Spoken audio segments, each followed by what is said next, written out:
All right. Live right here. All right, everybody can see me. Great. Let's check right here.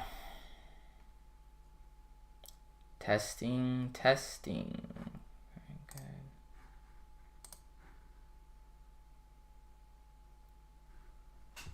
good. Okay. Hey everyone. Decided to do a bit of a live stream. I know I haven't spoken in a while. I've been quite busy with my studies and whatnot, but I know I wasn't gonna. I said I wasn't going to. Hey, ask Himu. I knew I wasn't going to give my thoughts about the Ukrainian crisis until I came up with the video, but it's also taking quite a long time, and I wanted to give like a bit of a military perspective on the subject. Just click out of here. Ooh. All right. So, I've noticed a lot on social media that a lot of people are sort of quite optimistic for the Ukrainians already. They're already talking about the Russian invasion kind of failing, Russians being behind schedule, logistics problems, especially in northern part of Ukraine, by Chernihiv, or Chernihiv, as you pronounce it, in Kiev and whatnot. But I think that's really a product of kind of, I don't say this in a bad way, but a product of the propaganda war going on in the West as much as the propaganda war going on in Russia. Now, as we can sort of see, if we open the map right here, I open the map on YouTube. This is day, let me put it back. So this is day 4 of the invasion now. Everybody's saying that the Russians have failed in most of their military objectives. They have not captured Kharkiv yet. They haven't captured Kiev or even reached, supposedly haven't reached Kiev, sorry. And they haven't captured, I believe, Sumy yet. They're down by Mykolaiv, used to be called Mykolaiv. I actually have a footage in my Operation Bagration series of Soviet soldiers liberating Mykolaiv. So supposedly they're there. However, reports have shown that Ukrainian forces have taken back Kherson, but there still is a bridgehead in the Dnieper for the Russians. It's really important because that's a significant barrier. Now, in my opinion, I know I'm a bit biased toward Russian military doctrine. It has nothing to do with the politics. I'm just looking at the military situation. I do think the Russians are still winning, and I think they've made significant strides through Ukraine. I know it's a very sensitive topic, but again, I'm just viewing this militarily, not viewing this politically.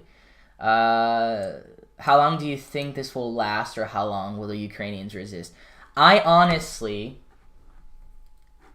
to be very honest with you. I think this is going to last less than a month, for sure. This is not the same. I'm not trying to downplay the resilience of the Ukrainian people. I think they're but they just don't have the same conditions that you find in Iraq and Afghanistan, right? In Afghanistan, very rugged terrain, a lot of mountainous terrain, cities that are really isolated and disconnected from each other, lack of infrastructure. You don't have that in Ukraine. Ukraine is quite flat. There is not much forest cover. If we go to Google Maps, it's really easy to see. And history will tell you, you go to Google Maps, oh, that's where I live. That's not good, right? France, right? So if you go to Ukraine, satellite image, there's hardly any forest cover in Ukraine at all, especially in the eastern portions of Luhansk, Donetsk, Kharkiv. There's a little bit, but there's not enough. Now, in the Second World War, you did have Ukrainian partisan forces that fought both the Nazis and Soviets. So when Putin talks about denazifying Ukraine, I think he's over exaggerating the contributions of I forgot the far right wing party, it starts with an S, and also the people like the Azov battalion. I think he's overplaying that significantly. because Ukraine, even though you had Ukrainian SS auxiliaries, they weren't that many, I believe, and also Ukrainian partisans fought both. The problem with this is that most of the forest covering Ukraine is in the north part of the country, which is exactly where Russians are finding some resistance. They've managed to take Chernobyl, of course, and they got to the airport Hostomel and to the northern outskirts of Kiev. I think they're in Vyshhorod. But again, this area is prime territory for Ukrainians to stage defensive operations, anti-tank operations. And it, like I said, Chernihiv, I think, as well offers bit of forest cover in the area around Chernihiv, in the part next to Shostka. And there are some rivers providing, I believe, providing some deterrence, like the Desna. Oh, my Ukrainian map would help me in this. Let me see here. NATO's not going to come in. We can't, like, honestly, that would be insane. That would literally be the end of the world. Why doesn't Russia throw everything they have at it? Seems they're very restrained. Because military doctrine does not stipulate on armies committing all of their troops and reserves at the same time. It's ridiculous. There's a reason, I think, why they're not committing. Maybe they don't want to have too much collateral damage due to overwhelming power. But I think it's also the fact that Russian forces have always gone for the, first echelon, second echelon formation. The first echelon, I believe, was 50,000 soldiers. Some report a third, some report half of total Russian forces in Ukraine. However, as we can see in the south, they've enjoyed a significant success taking, I believe, the city here. It's Berdyansk. Can't pronounce at all.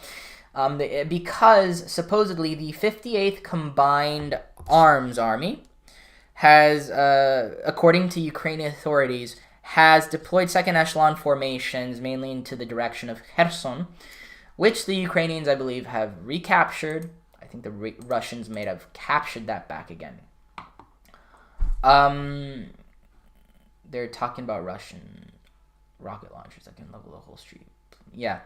I believe the Crimea breakthrough is the worst. Yeah, the Crimea breakthrough is really dangerous. People, Kiev and Chernihiv and Kharkov are complete distractions toward the distraction of Crimea. If the Ukrainians don't contain Crimea, the Crimean advance, they're going to lose the war very quickly.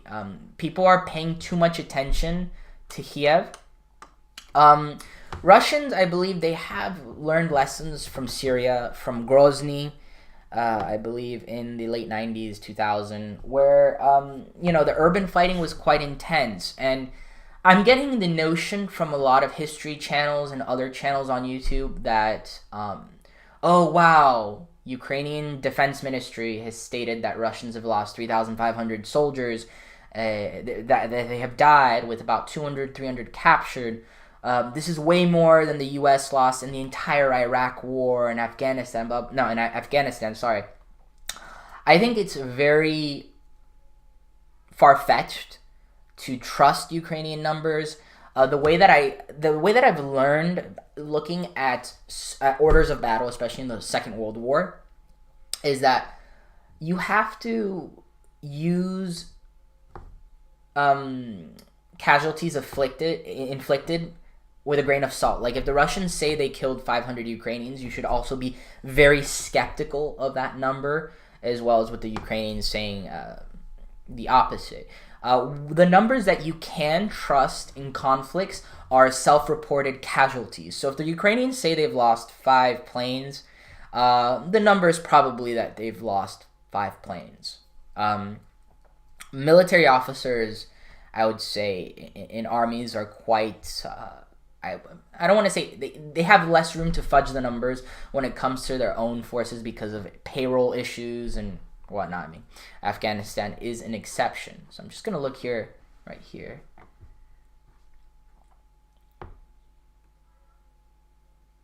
Yes, UK troops, I don't believe they're loss reports, to be honest. A bit inflated.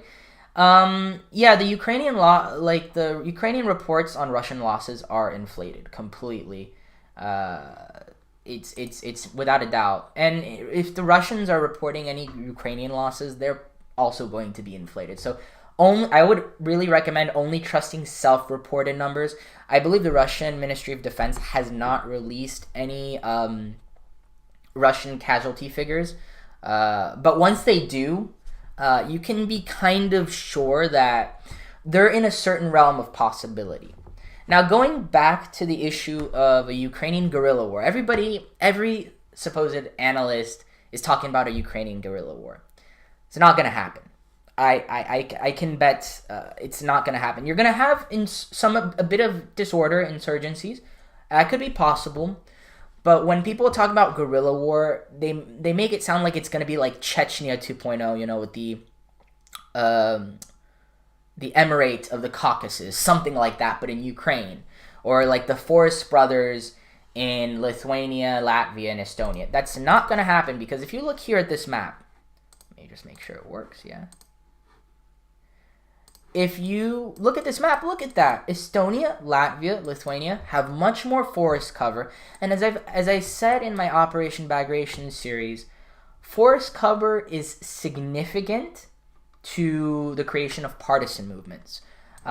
Ukraine in the Second World War really wasn't a thorn on the back, I think is the expression, in the German armies. You know, the Ukrainian partisans, they were a significant force, but throughout the country, the occupation that the Germans had of the country was nowhere near as difficult to retain as that of Belarus, because Belarus is about 60%, 70% nearly forested, has a lot of swamps. You have the Prepet marshes. So a scenario that we could envision would be a guerrilla war, maybe in the Pripyat marshes. This area, or maybe near Ivano-Frankivsk in the Carpathians. That is completely plausible. But when people are talking about, you know, guerrilla war in the rest of Ukraine, I just don't see it. Even in the cities. Cities aren't really incubators of guerrilla resistance. The same way that, like, forests are, or mountains are. I know people, I had a conversation with a subscriber who said that, you know, in Iraq, ISIS really incubated in the cities, and yeah, that might be true, but like, it's also the fact that, like, and this is a very Fukuyaman approach, you know, Albert Fukuyama, he once said this, that Iraq, the reason it was the first area in the world to be kind of civilized, have all these cities, is because you only have, let's say, pretty much in order to create a city-state, you need centralization of power, a heavy centralization of power. I think I stated this in my Thomas Hobbes video, one of my first videos on this channel. You only have two directions to go if an enemy warlord comes and tries to subjugate you. You can either go up the Tigris and the Euphrates or down the Tigris and Euphrates. You can't go into the desert.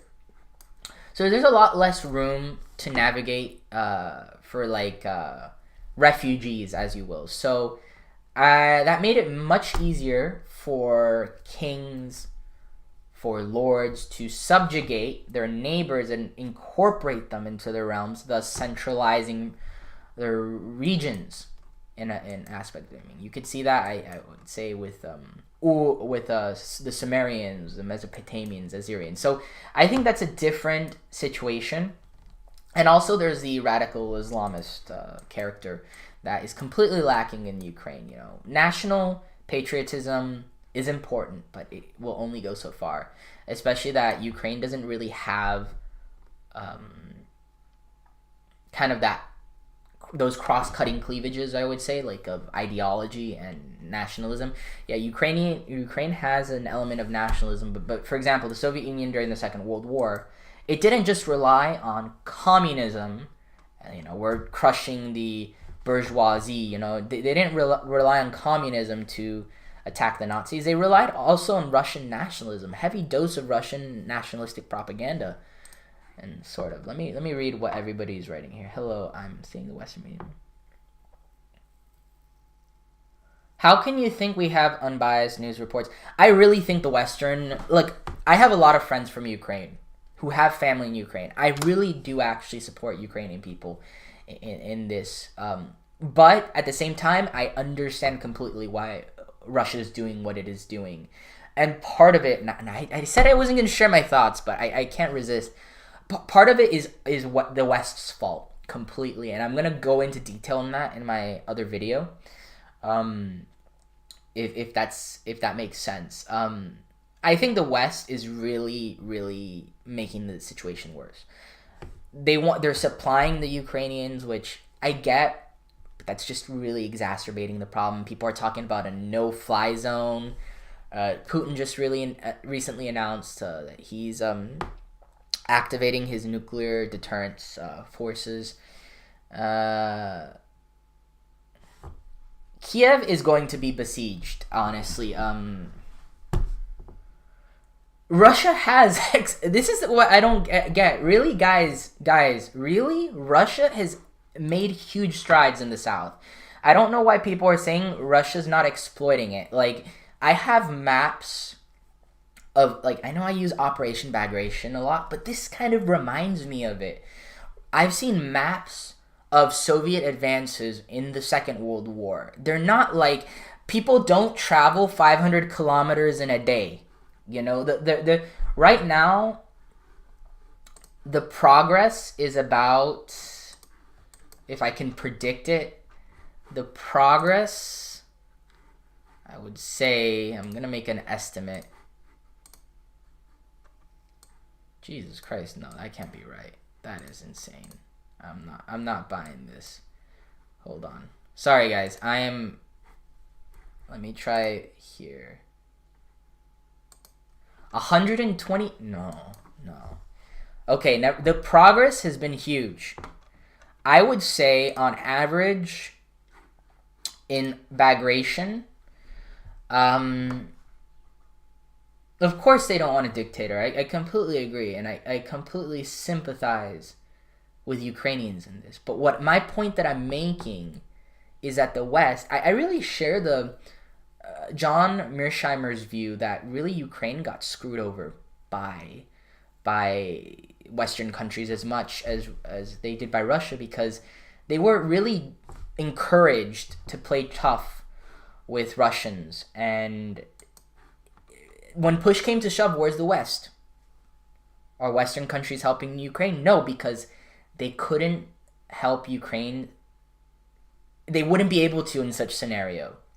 You know, like Western and Russian the West and Russia, they were bluffing, or they were playing chicken, and the West knew that if Russia were to invade Ukraine, there is not one thing they could do about it. That's why they're making issues about SWIFT payments, sanctions. So that's what kind of upsets me about the situation, that I feel the Western politicians knew exactly what was going to happen, and they chose to be so aggressive in their foreign policy, and they're just not... Thank you for that, by the way, history legends. Oh, okay.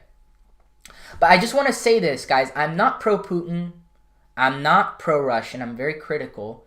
Like I said, I did a Venezuelan live stream where I criticized Russia's kind of exploitation of the situation in Venezuela. But the longer this conflict drags on, the more the Russian economy will tank. Honestly, historically, Russia has suffered so much that I don't even count the economic the economic situation as a factor. I'm not trying to make Russians seem like if they're zombies who listen to anything, but honestly, the Russian situation has been so deplorable for years that like I don't see them attaining war exhaustion to like as quickly as the West, if that makes sense. Let me just go ahead and read some of these comments. Leaving your logistic element with possible units still armed is ATGMS. With 18. I'm so bad with tanks and stuff. How many soldiers would the Russians need to occupy Ukraine? I don't think the Russians are going to occupy Ukraine. The most they're going to do is annex. Let me do a pop-out chat. This is better. The most they're going to do is annex parts of Ukraine. I do not think they're going to occupy. Maybe they'll install a puppet government. But I think what's going to happen is he's going to force... Putin is going to force Zelensky to negotiate. I actually don't think Putin... I don't think this is a miscalculation on Putin's part. Really, I don't. I think this is a... I really think this is... How do I say? Russia reasserting itself as a great power in the world. And the timing couldn't be worse. It's during a pandemic, after the Afghanistan debacle. China's lent support. Some African... a lot of Africans I've seen have, you know...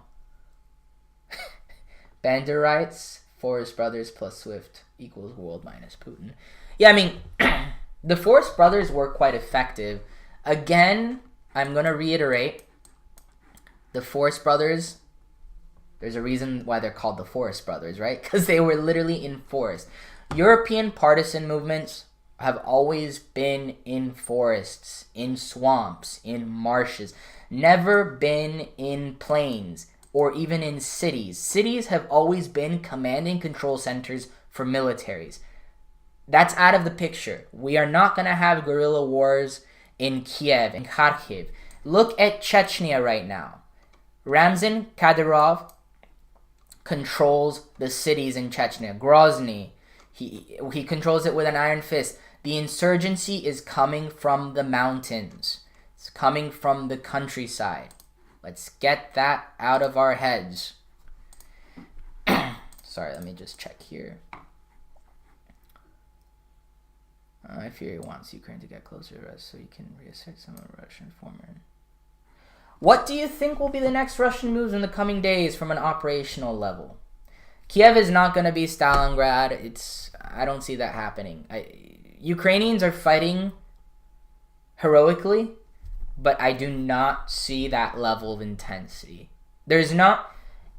In order for Kiev to become Stalingrad, you need full employment of artillery. Yes, there was guerrilla action, hieroglyph, but it was not uniformly in all of Ukraine. Most partisans, I believe, were in the Prepet marshes here, which is, as you can see, based on this map, there hasn't been much action in this area. Why can that be? Why is it that the Russians haven't attacked the area? It's hard to attack. It's the Prepet marshes. So as you can see, this is a perfect area for guerrilla war. Same as the area, Uzhhorod area, Ruthenia, in the Carpathians. Those are perfect breeding grounds for guerrillas, you know. After the war, a new government is going to be... I think he's not going to topple the government. I personally think. I think there will be negotiations. But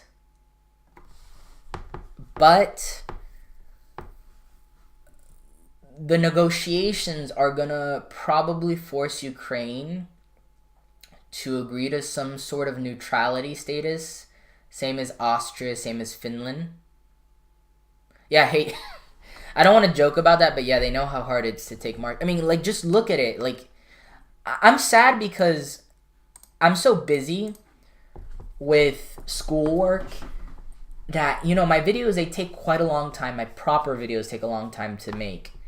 And I wish I would have done this live stream sooner.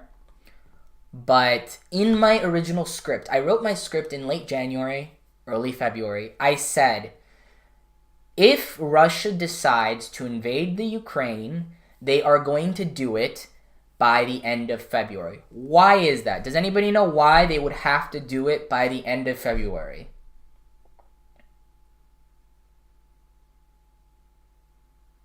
This isn't going to be the Winter War. Again, Finland had a ton of forest. Ton of forest. Forest mountains equal lots of casualties. Before mud, good. Yes, exactly. Before the mud. Before the Rasputitsa. Everybody in this channel knows that, right? Exactly. Everybody knows this. So, that's why they did it. I'm surprised they did it a bit late. I saw that there was peak freeze the 15th of February, but still. Makhno, what?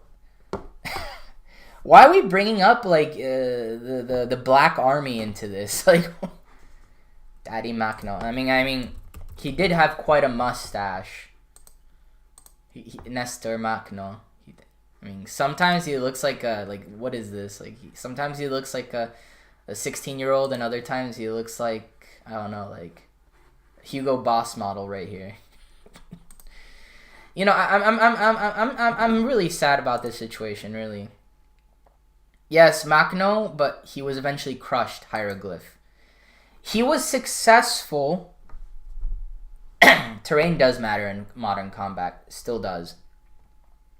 It still very much does.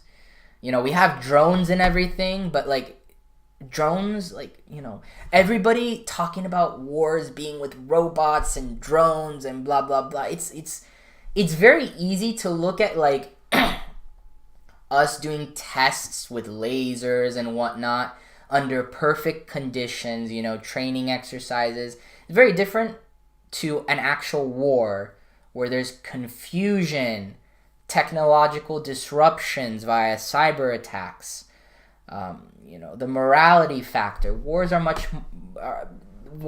much more than that. Oh, hello, Lakeman. Yes, that's the thing, but that Lakeman, that's precisely why I was disappointed by the West's reaction, because I really felt I've been really wanting Russia to drift into West's camp rather than being pushed into China. I'm just saying that the posturing that we gave, because NATO has never been inclusive of Russia, right? Gorbachev actually had a conversation with the U.S. Secretary of State Baker in 1990 saying, oh, if NATO has outlived its purpose, why don't we join NATO? Was rejected. Back in the 1990s, Yeltsin also wanted to join NATO, also rejected. And he was also in good terms with Clinton. Putin, I think he hinted at it, but realistically, I think at that point, it was realized that it wasn't going to happen. Yes, the West has been, that's what I'm saying. Geopolitically, a lot of this Ukraine crisis has been our fault, you know. Now I'm starting to give my own thoughts. I really don't want to. I'm really trying hard because I have friends whose families are in Kharkiv, whose families are in Kiev, and like really good friends, and I just, it sucks.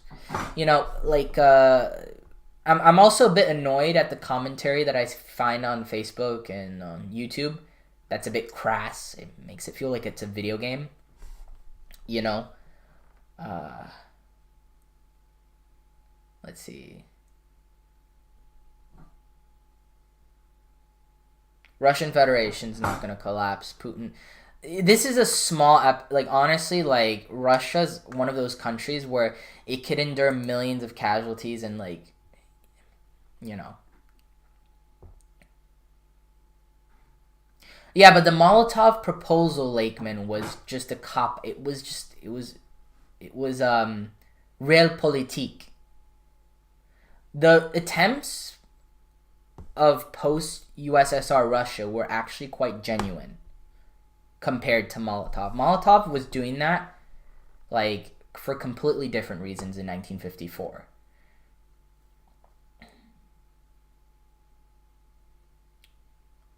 Oh, hey Brody, what's up? I get what you're saying, but Russia's been acting pretty aggressively. They have been acting aggressively, but I wouldn't say the West is 80% at fault. let's relax with that. But yeah, Putin's not gonna be replaced, man. He centralized Russia in a way that it's not centralized, but it's really centralized at the same time. Sanctions aren't gonna work. Putin has, I think he's built up his reserves. Yeah, exactly. Molotov was putting up an image and buying time. It was just realpolitik. They didn't really have the intention of really joining NATO in that way.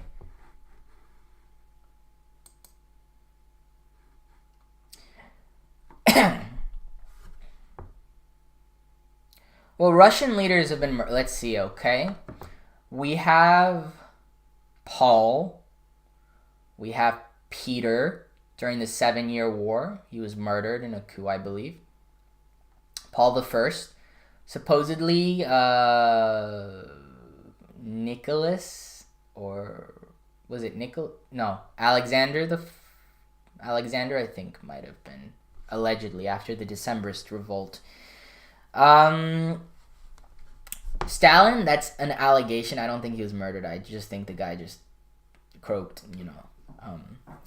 Lenin wasn't murdered. Trotsky was, but he wasn't really the leader.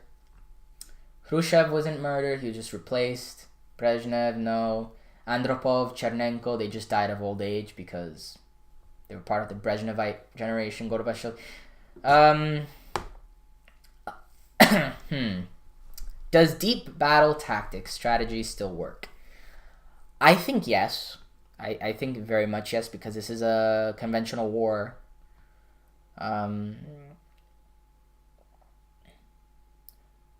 The swift interconnectedness, I'll admit my ignorance on it. It could be that they will lose their foreign reserve access, but that's not gonna... I don't think that's gonna hurt us a lot too, from what I've heard. Yeah, Putin is very hard to topple on the inside. He has such a well-defined network. First of all, United Russia controls all regional parliaments all over Russia. Well, not all, but like the majority of regional parliaments in Russia.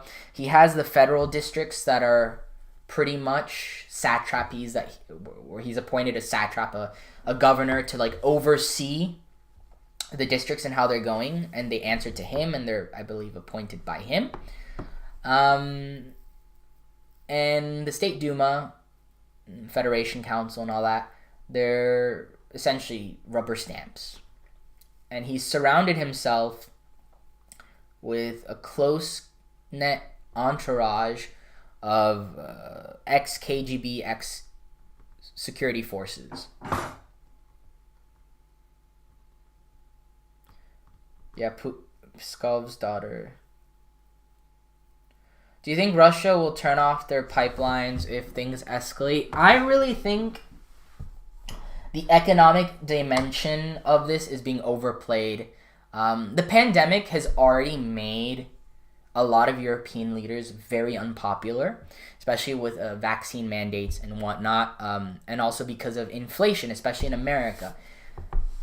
They know that if they go for the full nuclear bomb, the Tsar bomb of sanctions, this could backfire, especially with Biden's 2024 midterms. Is it 2024 midterms? No, one of the midterms in the U.S. Oh no, it's 2022. I'm so ignorant. I thought it was 2022. 2024 is the presidential election. Sorry about that. I misspoke.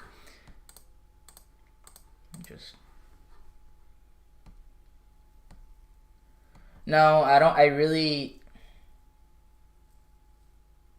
So let me go back to the military situation. I really don't want to talk about the political situation because, out of respect for the situation, I'm really trying to stop myself. So let's just go back to the military situation, guys. I'll answer this maybe after. Again, people are dying here. Let's have a bit of respect. I don't want to turn this into like a Victoria 2 3D chess thing. Okay.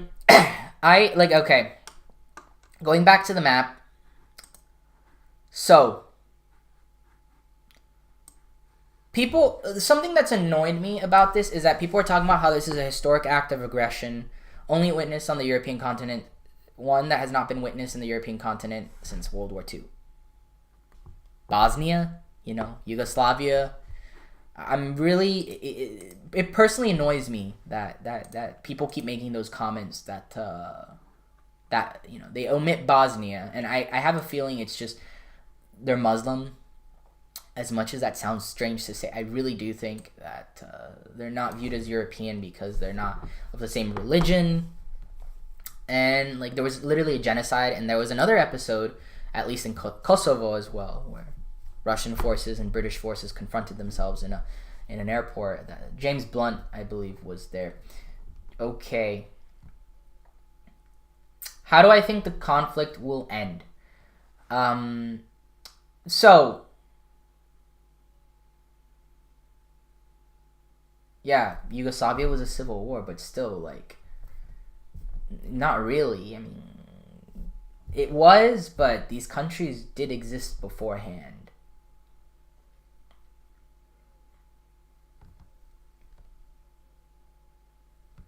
Honestly, the situation in Georgia, after having thought about it, it's a lot more complex because Abkhazia and North Ossetia have always been a thorn on the back of Georgia. I don't really get why they were still part of Georgia. During the Russian Civil War, they voted to become independent, I believe, essentially. And when the Soviet Union collapsed, I believe Abkhazia also voted for independence. So it's really a case of I don't understand why.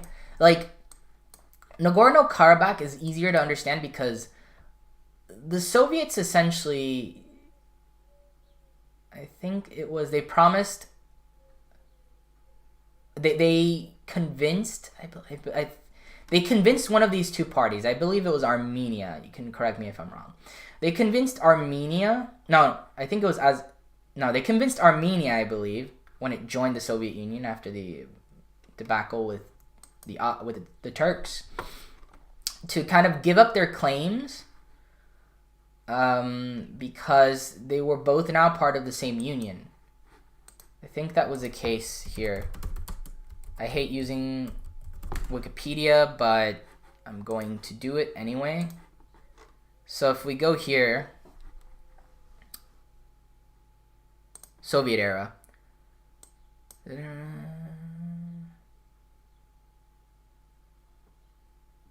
Okay, here. Okay, so they agreed to Azerbaijani jurisdiction while Armenians elsewhere continued guerrilla fighting, never accepting the treaty. So there was something called the Treaty of Moscow, I believe in 1920, between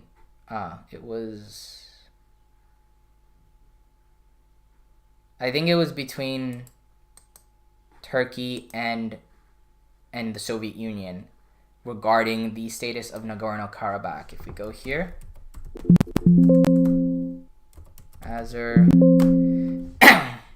so instituted an autonomous Nakhchivan district under Azerbaijan's protectorate. And yes. So essentially, I believe Armenia had to give up like Nakhchivan, this area, give it to Azerbaijan. One of them did that because of that treaty. So that was honestly the beginning of that conflict. Same with Transnistria. We can explain the conflict with Transnistria because Moldova, after the Russian Civil War, was under the control of Romania. And the Soviet Union, the Soviets, Soviet Russia at the time, created a small republic, Soviet Republic. I think it was an autonomous republic within Ukraine at one point, with the capital at Tiraspol. which ended up becoming the kind of state that was used to absorb the rest of Moldova. If we look at here, Moldova SSR was created in 1940, so I was right. It used to be an autonomous Soviet republic within Ukraine. Okay, so it was an ASSR. The difference between an ASSR and an SSR is that an ASSR is a republic within a broader Soviet republic. There were about 14 or 15 Soviet republics in the Union. At one point, there was one more, the Karelian SSR.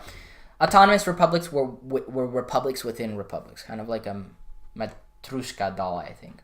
So as you can see here, this was the original sliver of land centered in Tiraspol, and it was used to absorb the Romanian part of Moldovan Republic, and then it became,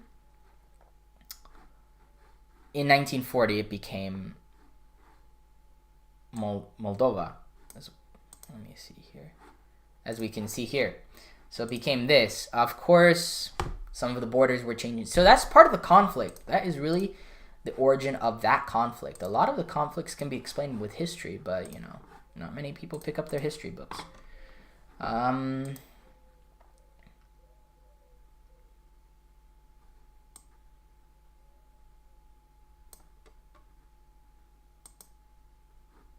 Who's serious? Why am I seriously raining on your parade, Adam? Why am I raiding on your parade?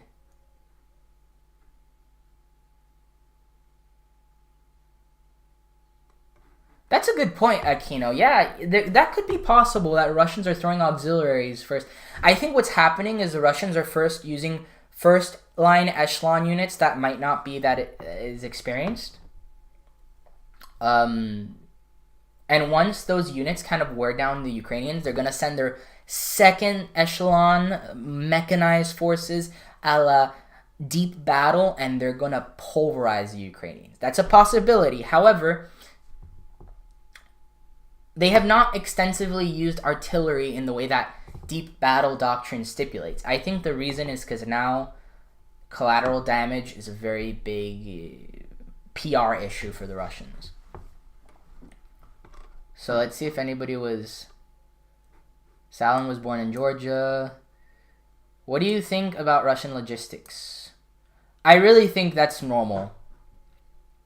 I think the Russian logistics thing is really propaganda. I don't think the Russians wouldn't really like come on guys, it's been 4 days. Like a car, like a Jeep can drive for a week on a full tank of gas. I think the Russians are probably doing operational pauses in the north, because if it's true, if the Russian logistics were that bad, come on, you wouldn't have this dangerous situation in the south. Like, come on, like, look, this is crazy. By Kharkiv, they could, there's a really big chance they could really encircle, if they take Zaporizhzhia, I don't know how to pronounce it, and these guys go to Dnipro, the most experienced Ukrainian troops in the east will be encircled, and like, honestly, like, it'll be over. It'll be over. Let me see here. Abandonment of equipments, the abandoning of equipment and running out of fuel, I think that's normal for this kind of war. Let me just keep going.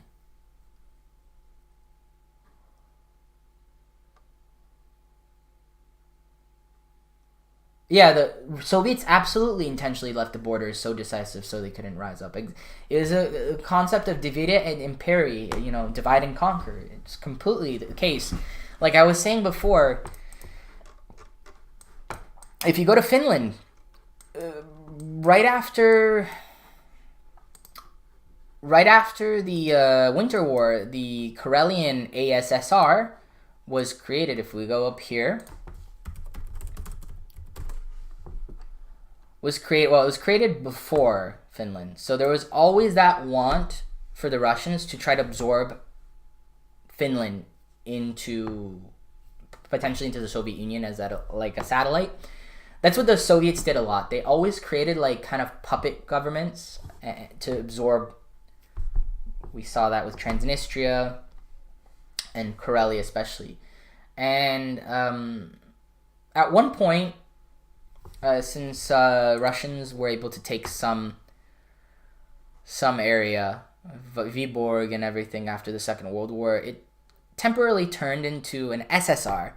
So it wasn't just an autonomous republic within a Soviet republic. It was a proper Soviet republic, as you can see from this map, but it was then downgraded again in 1956 because at the time, in 1956, that's why I'm saying geopolitics is important. In 1956, Russians, I believe, were given basing rights in Hanko and certain areas of Finland. So Finland wasn't regarded as a threat anymore. And Finland had non-aligned status. So people have to remember, yes, appeasement doesn't work, but at the same time, in the case of Finland, we see that Finland compromised in not aligning itself and actually giving the Soviets basing rights, and as a result, the Russians actually left them alone. And again, proof is in the pudding. The Karelian SSR was downgraded into an ASSR because the Soviets didn't see Finland as a threat anymore to their national security. So the same thing is going to happen. The same thing is going to happen in Ukraine.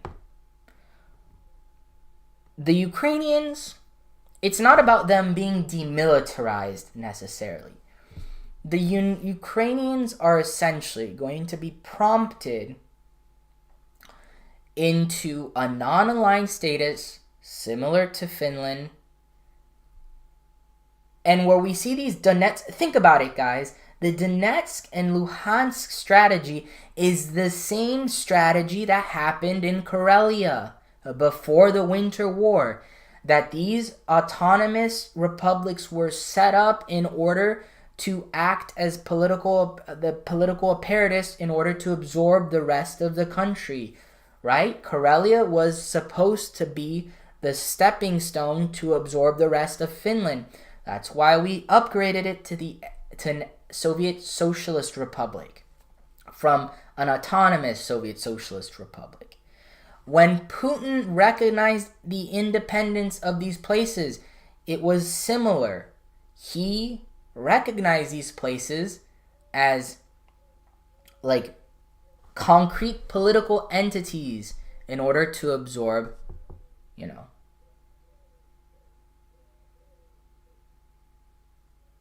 what is Russian propaganda? This is not, okay. I'm not really talking about this from a propaganda standpoint, everyone. I am talking about this geopolitically. Ukraine, after this war, I don't think Zelensky is going to go out of power. I think negotiations are very possible. I think what's going to happen, he's going to make a promise for non-aligned status, keeping out of NATO. Luhansk and Donetsk are gone. Those are going to be incorporated into Russia, I'm pretty sure. Right? Once Ukraine reverts to non-aligned status, Donetsk and Luhansk are going to probably be they're going to be absorbed into Russia, but they're going to be, I don't know. It's not the equivalent, but they're going to be downgraded in their importance. And once they're downgraded in their importance, same as Karelia was downgraded in its importance by reverting to an ASSR. I can't remember maybe they'll just become oblasts in Russia. I don't know. I'm just coming up with things. Once that happens, that's an indication that Russia no longer sees Ukraine as a threat. So, let's see that.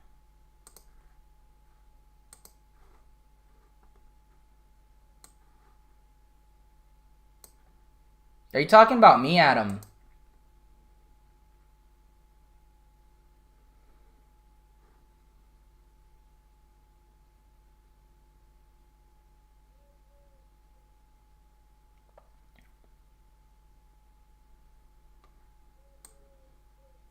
Well, I don't think the invasion's a good idea.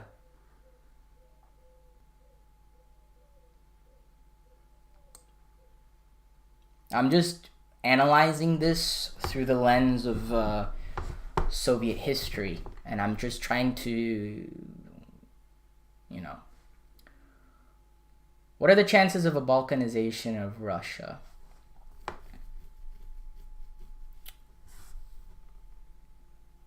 I don't think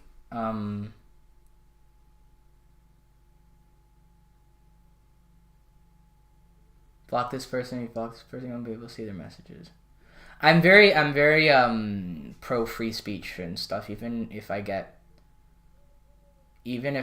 things. No, it's fine.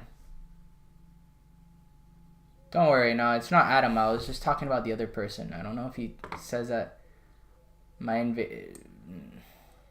if Putin's invasion is a great idea. Adam, I don't think there's going to be a Balkanization. I think Russia already passed that period.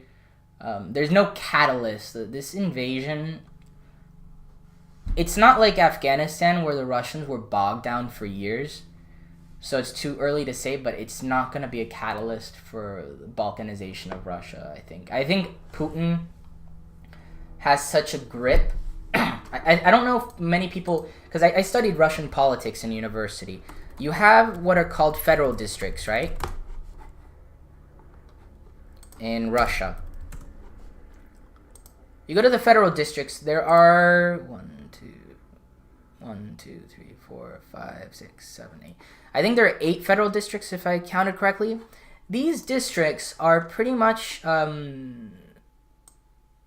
they're controlled by a governor, right? If we look at, for example, the central district, they have a governor. This person is appointed by Putin. And this person's job is literally to kind of like oversee the regional politics of the district. I think you can definitely make a Soviet analogy. Definitely. No, Adam, it's not you. Don't worry. Von Mackinson. Yeah, that is true. Russia has been through pro and anti-Western phases. That's absolutely true.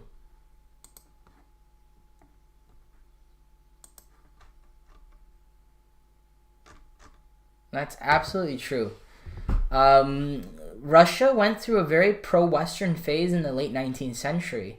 And to a smaller degree in the early 90s. And also, I would argue, in Khrushchev's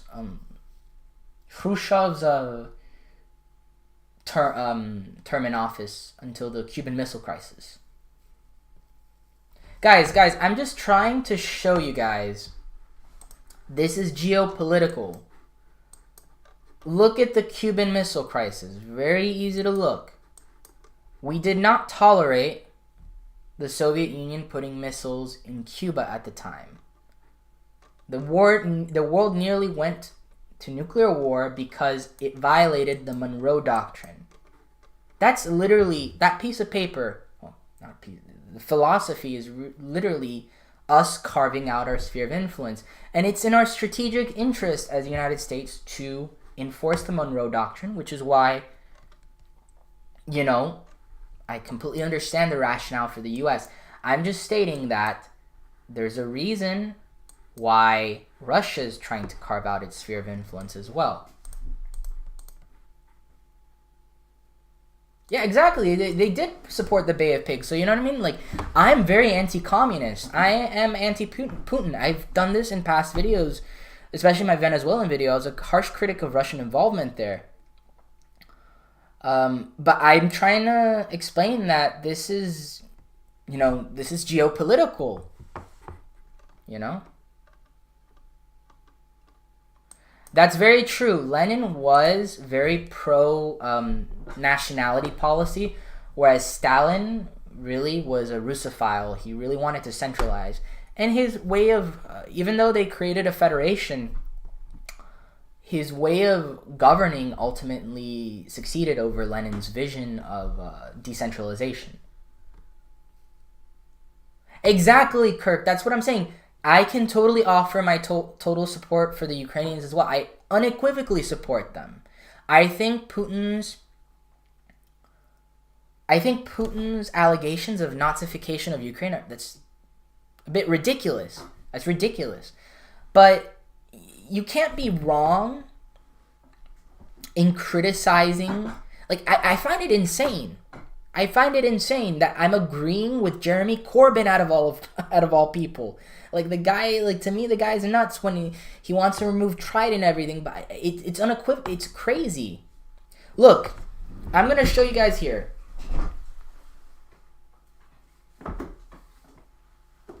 One of the premier experts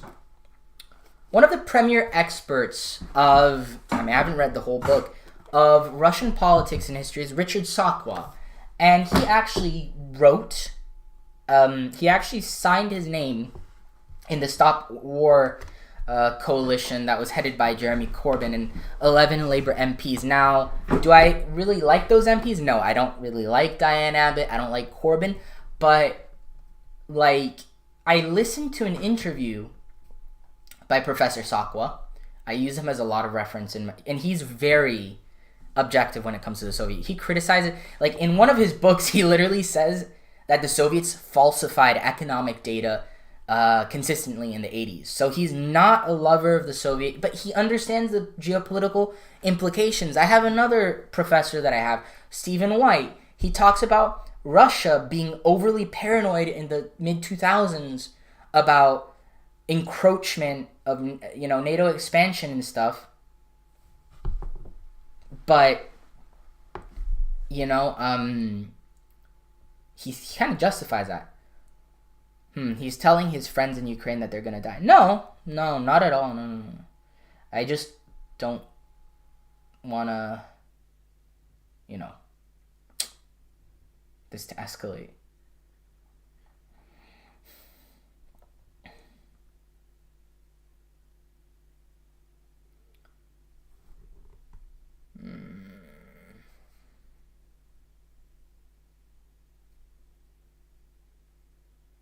Why don't you compare this war to the Russo-Japanese War? Because the Russo-Japanese War, the Russians didn't perform that badly. It's mainly because they were fighting. They didn't have the infrastructure to support a war that was going on the other side of the world. You know, this war is literally a couple 100 miles from Moscow, like in the heart of Russia.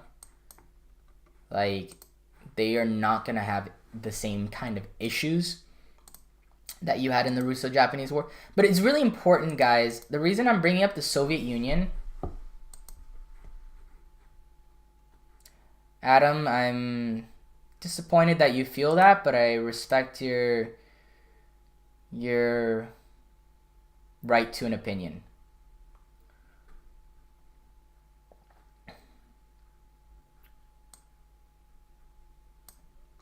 I just will warn you that a lot of current situation is very deep into the history books of Russian history and Ukrainian history is that. And I'm not saying that my friends are going to die in Ukraine. Yeah, I just don't understand. I just don't really understand why we can't have a nuanced discussion of this. Like, I'm very pro-NATO. I'm extremely pro-NATO. I'm capitalist. But, you know, when we postulate that it's a defensive alliance, and when we see how it's behaving right now, it really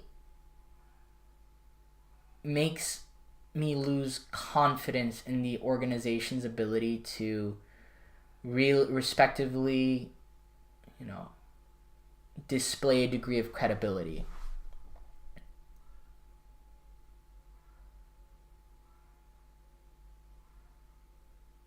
Estonia, Latvia, and Lithuania aren't really Slavic. So Estonia especially, and Romania too.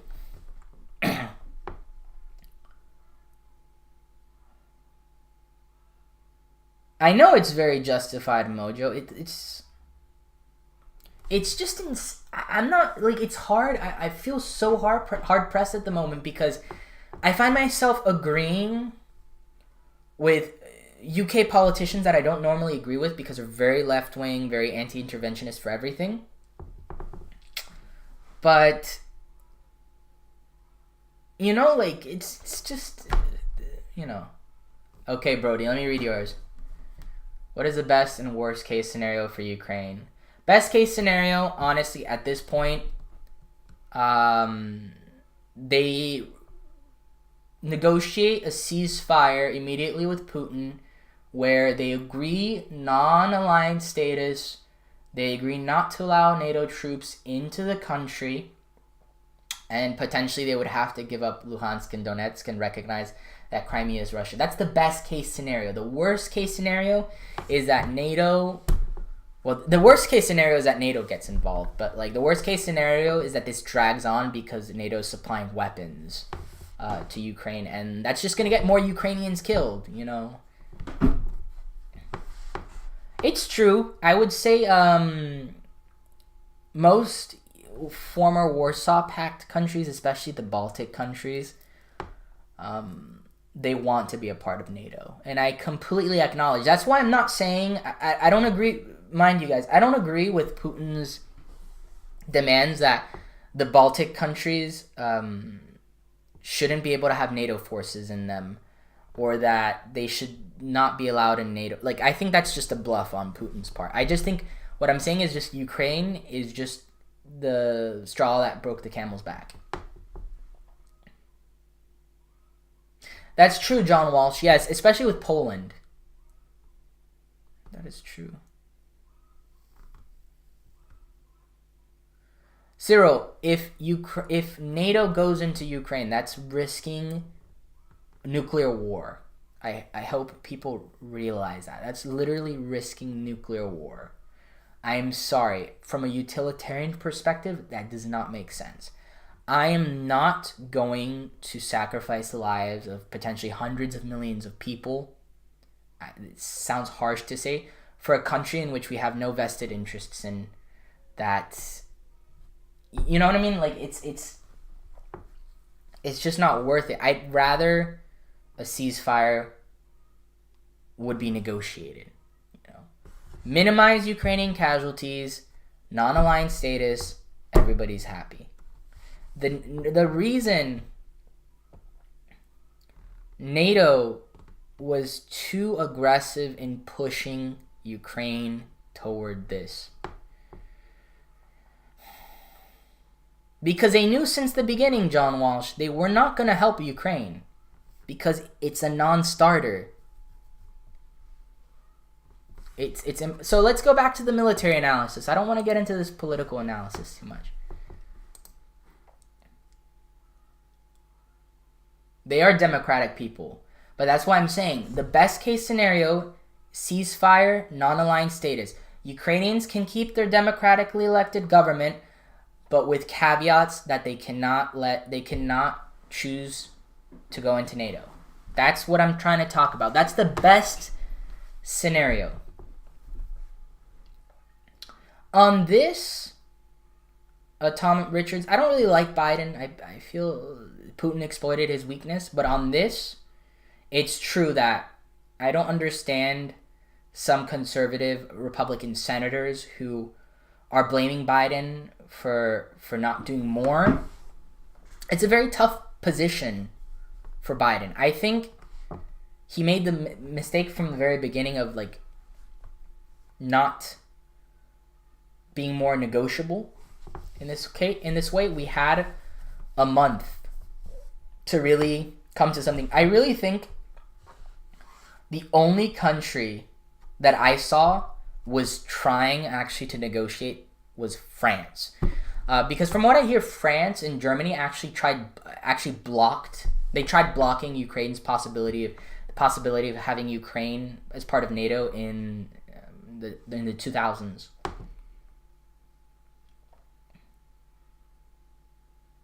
I'm happy you're learning a lot, Harpog. I'm learning a lot too.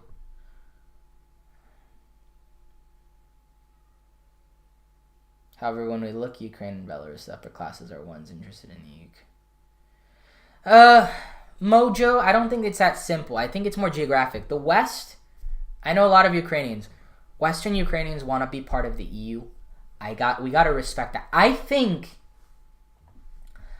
think the best idea would be maybe for Ukraine or parts of Ukraine or territories of Ukraine, maybe it could be Western Ukraine, having non-member status with the EU, like Norway has with the EU, where they're involved in the same trading bloc and they have access to European markets, whilst at the same time not really in the European Union's framework.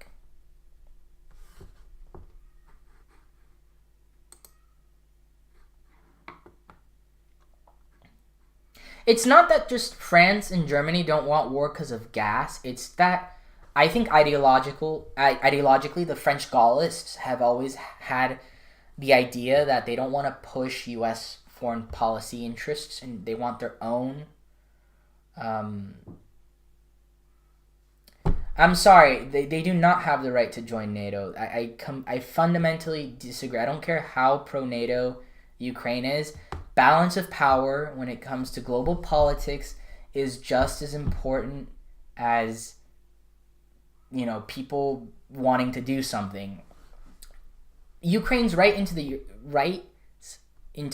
regard to joining the European Union. That's a different story that I think is more realistic. But NATO is just it's not possible. You know, as I said, I keep using Finland as a good example of this. So let's go back here. I want to talk more about military. This is too political. This is too. I don't really like it. It's sensitive. So let's go to the BBC. See what's here. Putin's done his nuclear deterrent. Put it on special alert. That's predictable. We have fighting in Kharkiv. Supposedly Russian soldiers have been beaten back in Kharkiv. What's going to probably happen, I don't know if the Russians have deployed second echelon forces. They're going to encircle it, bypass it. It's strategically important, but at the same time, Russian doctrine stipulates that they can bypass cities. That's not an issue. They will simply leave units to garrison around, and they'll continue. I think that's what we're seeing here. You see, Sumy is close to being encircled, but Russian forces are just going from the northeast and pressing forward. Again, very simple tactic of exploiting to operational depths. When the Russian forces link up with the forces in north of Kiev and encircle Chernihiv, and they encircle right here as well, toward Priluki, right here, it's really going to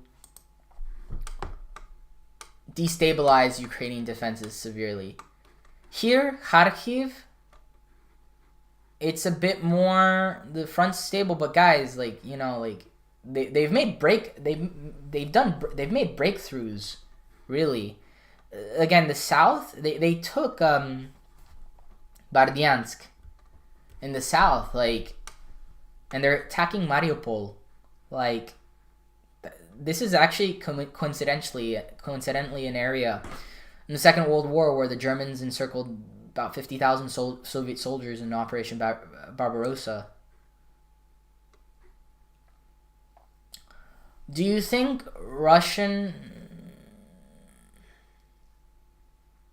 I think Mojo, they could lack the will to fully utilize the military for PR issues.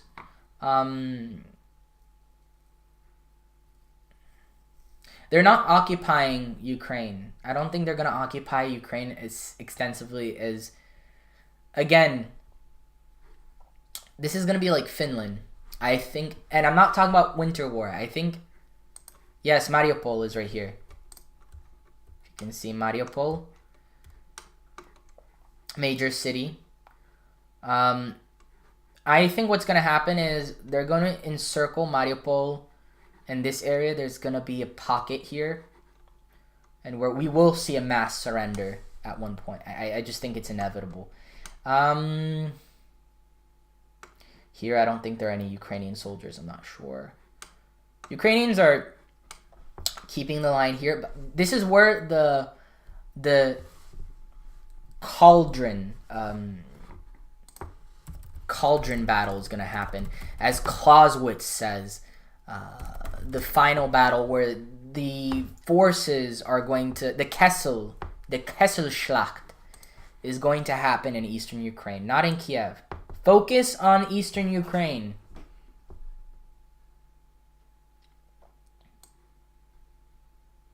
Yeah, the Kesselschlacht, which means cauldron battle.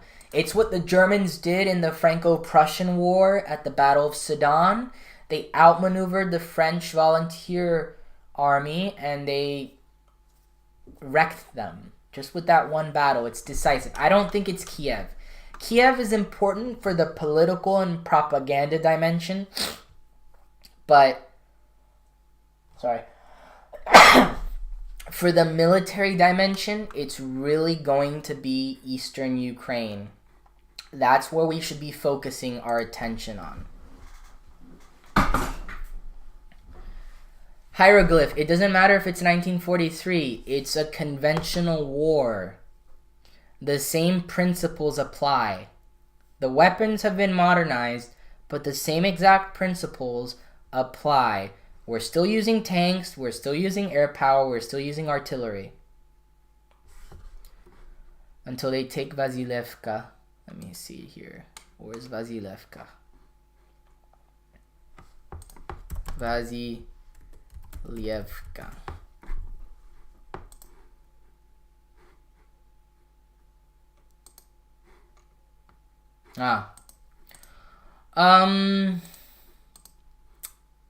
Yes, I agree with you. I think they would have to go to, right here. The encirclement, I'm not talking about here. I'm not talking about this little piece where there is Enhordar. I'm talking literally about they'd have to take Zaporizhia. I can't pronounce that name. They'd have to take that. And they'd have to probably this attack group southeast of Kharkiv would have to go to Dnipro to really do damage. How do you think Russian public opinion factors in? Jenny, that's a good point. Public opinion in Russia. I think it's limited to the major cities. Moscow, we saw that, I think, with the 2012 protests, and St. Petersburg. But I think the protests are going to be significant. But the main portion of Russian society, I think, that's protesting, they're the people that don't like Putin to begin with, because major cities, like, for example, Navalny, he was a mayor of Moscow. That's where it started, you know. Big cities have never really liked Putin. No, he wasn't the mayor of Moscow. He ran for mayor a couple times. Sorry. Mistake on my part. I corrected. So the opposition has always had... You saw that with the protests as well in the Far East, with the governor who was elected in Khabarovsk as well.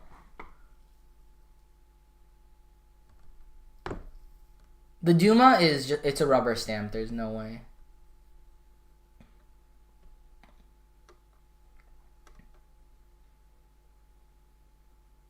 Russia also doesn't have, I don't know if it's changed, but last time I saw, Russian has a much higher degree of viewership in televisions, much more centralized lines of communication. Internet has risen over the years, I would say, with Vkontakte and everything, but I think proportionally Russians still use telephones a lot more. They watch TV a lot more. And we know that TV channels like Russia Today are government channels, so there's a really much more centralization of communication.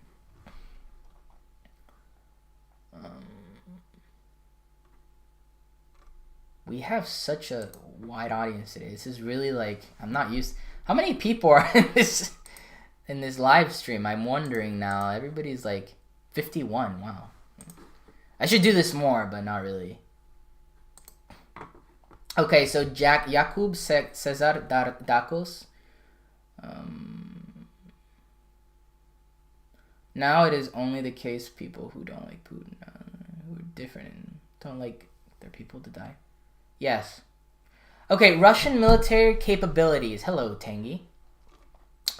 Okay, now I'm not like Binkov, who analyzes the equipment and stuff, because honestly, equipment to me really doesn't matter when you have doctrine. That's very important. It's how you use the equipment.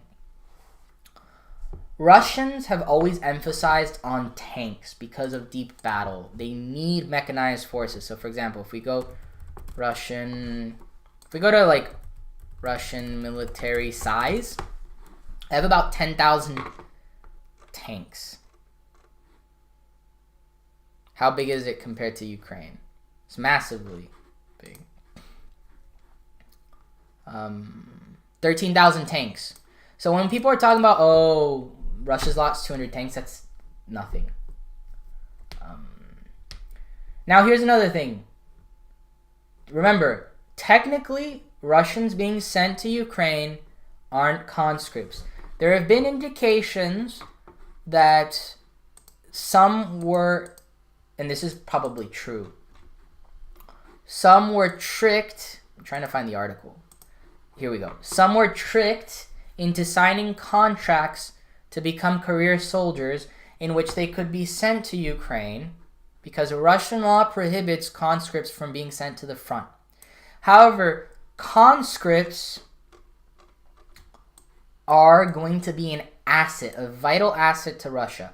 I stated this in my video, why the Soviet Union won World War II 65 years before it happened, because they instituted conscription, not volunteer armies.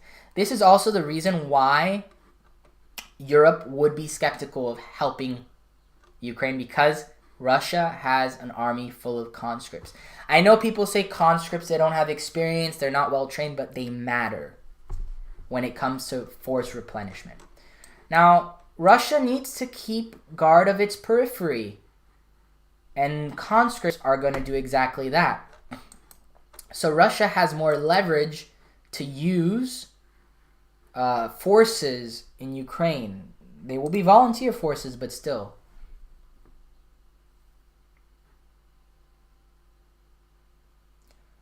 Russia hasn't used its artillery extensively from the articles that I've read. Russia's population is bigger. It's 140 million, I think. It's decreased. Yeah, 144 million. Okay.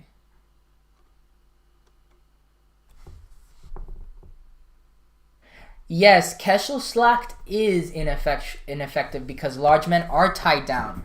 What I meant by that, I was just trying to make a parallel. Russians aren't going to do a huge cauldron battle in the east of Ukraine where they put their whole army and they have like a decisive engagement. What they're going to do is they're going to bypass encircled Ukrainian units. And they're going to leave garrison units to surround the Ukrainians, and they're just going to keep pressing forward.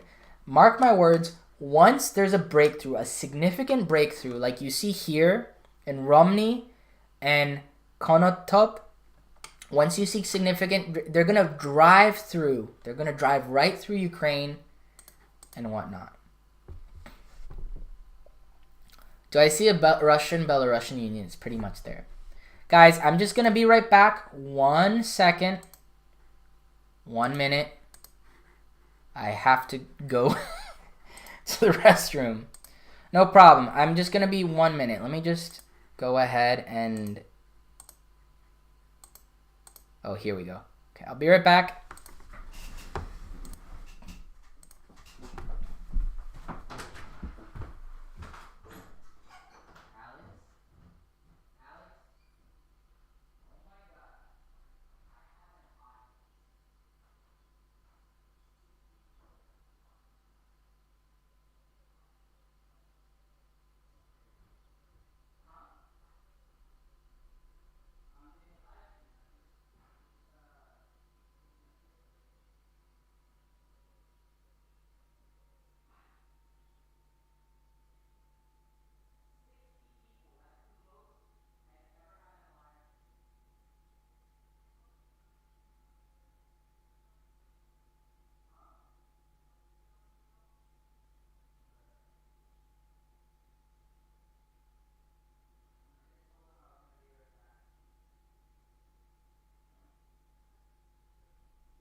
All right, we're back here.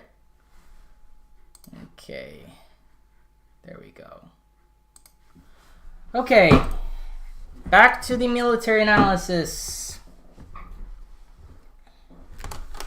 Russians have not deployed all their forces on the border.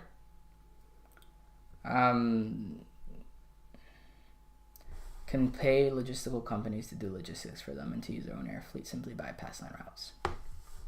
So, again, from where we left off,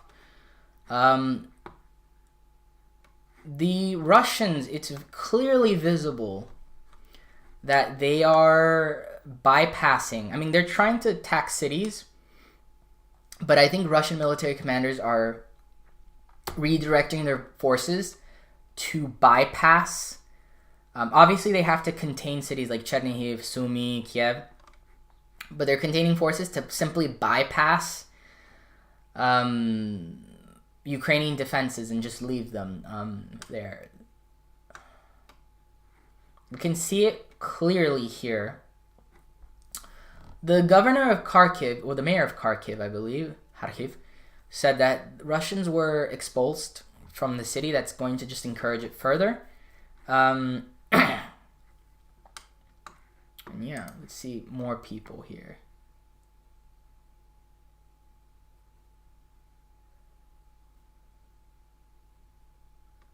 They could encircle and bypass places. They need strategic points for transportation if they want to bring transport planes and whatnot. Especially since the Ukrainians have tried damaging rail links, but they could still bypass cities completely. Well, I mean, when I say cities, I'm talking about major cities like Kharkiv. Like cities like Konotop, they should take them. But they can definitely bypass. Like here, look, the infrastructure is a bit more difficult here to bypass Kharkiv, but they could take, for example, Oktirka and to Poltava. They can go to Zaporizhia as well, link up in Mariupol. You know, they've had much more success in taking smaller cities. You know, Kherson, it's been a tit for tat, but they've still, you know, they've had massive success in the south.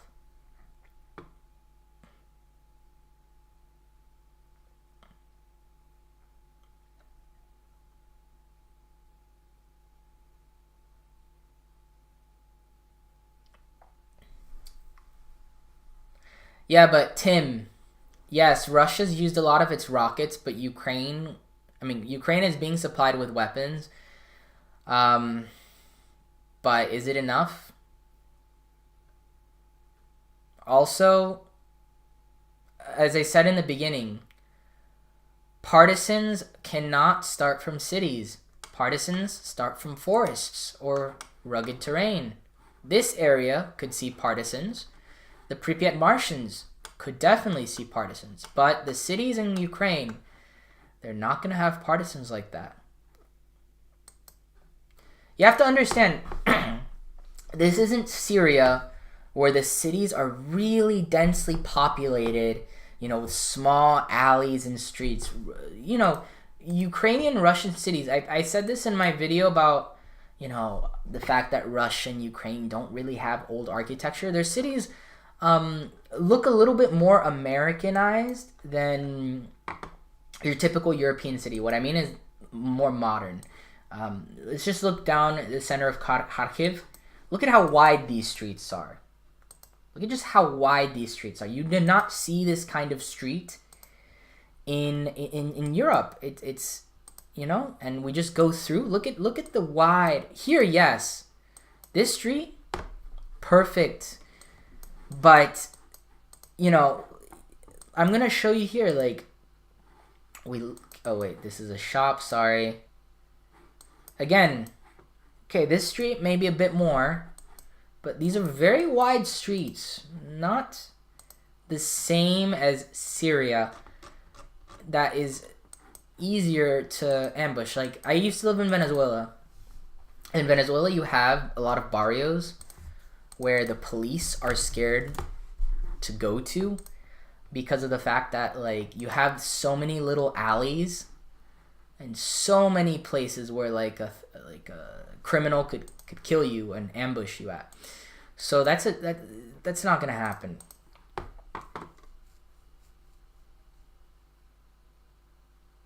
Let me see.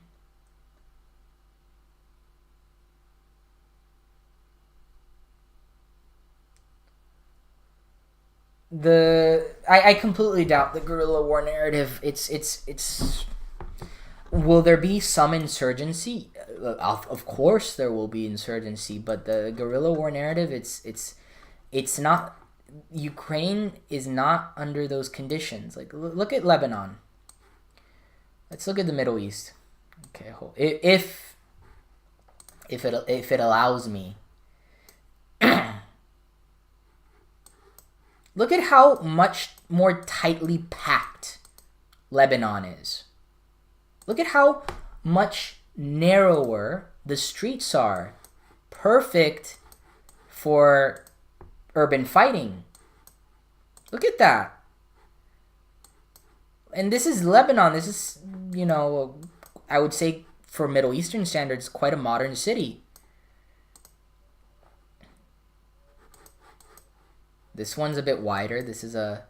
But look at how much more densely populated. When you compare it to Kharkiv or Kiev, they're huge roads. It's literally like... It's so good for tanks even. Like...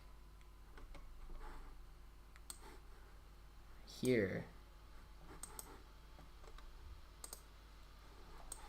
Okay, here it's a bit smaller. Okay, here it's a bit more reasonable.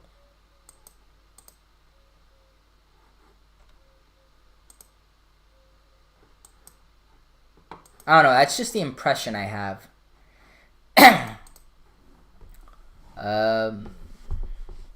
People want to believe that which confirms and conforms to their... That's true, and I think I am biased in my historical perspective of the nature, but I just think the guerrilla war thing, it's just... It doesn't make sense. There's a nationalistic element in Ukraine, but is that enough? I mean, every country, to a degree, has that component. Americans are super proud of being Americans. But in the Middle East, there was the religious perspective, the nationalistic perspective, which both reinforced each other.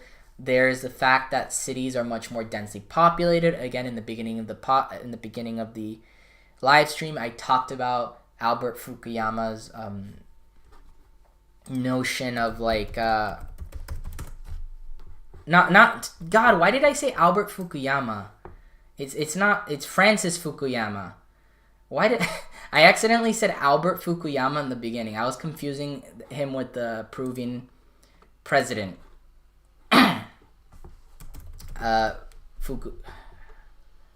Albert Fujimori or Fujimori. I forgot. What about Iraq and Afghanistan, Jacob? Yaqub, sorry. I knew you knew what I meant, but it's still a bit embarrassing having like one of those like faux pas, you know, like I confuse the two. They're both of Japanese descent, so like pardon me, man. I don't know how to say bagration, but I don't know, bagration sounds easier.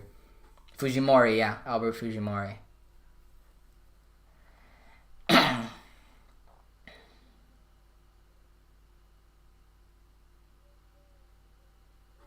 What did Mojo say to Von Mackinson?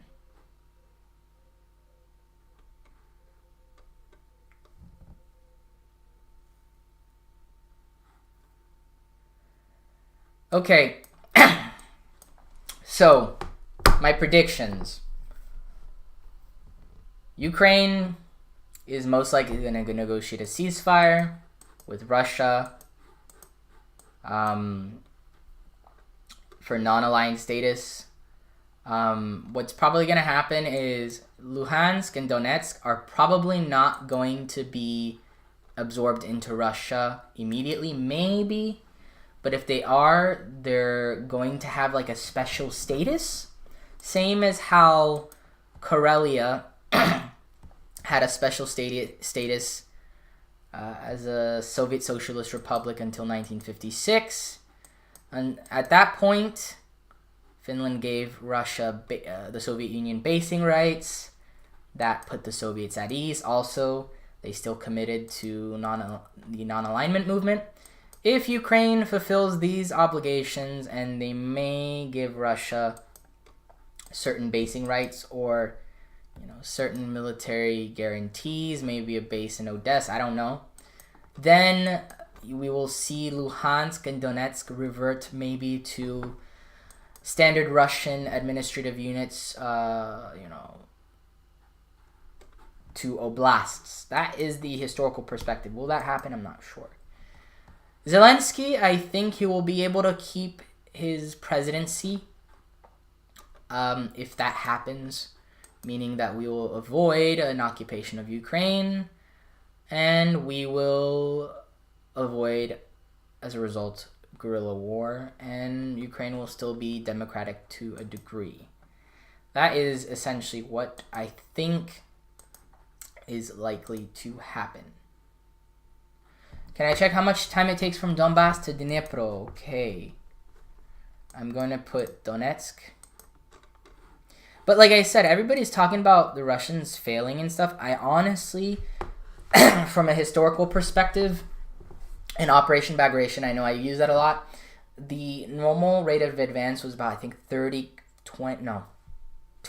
30 kilometers a day. It's standard for an army.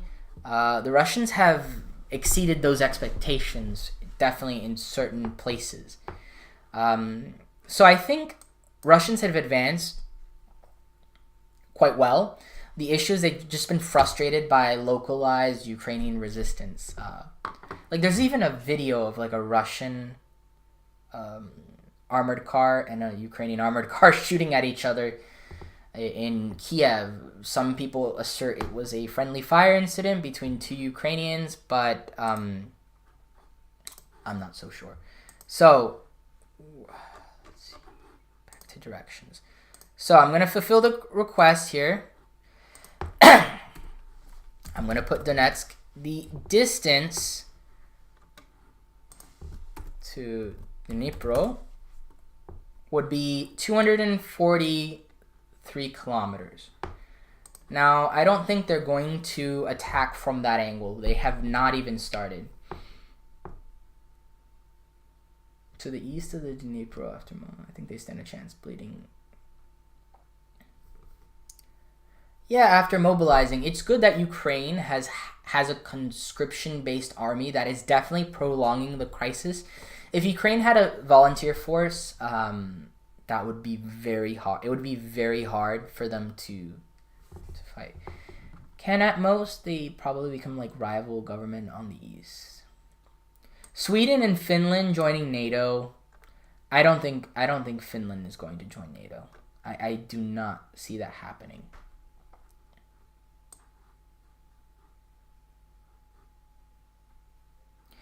Finland wasn't a minor thing for Russia, mind you. They let Finland, Lenin originally let Finland become independent in order to show that, he was respecting the sovereignty of nations during the Russian Civil War. But Russians, they did have a lot of plans. They did do things, like there were incursions in the north of Finland in order to try to install a Soviet government, mind you. I have it in my video where I talk about the history of Russia and Finland. No, like they did have plans. The Soviets really did want to absorb Finland.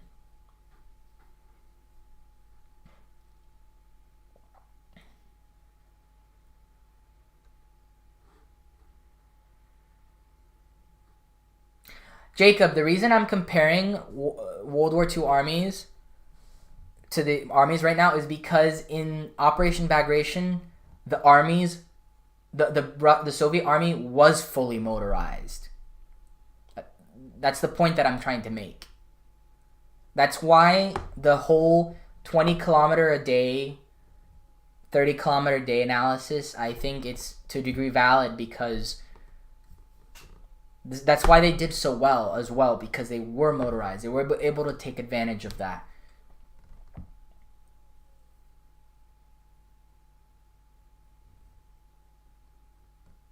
Yeah. Imagine Finland was in the Warsaw Pact, but then left it. Yeah.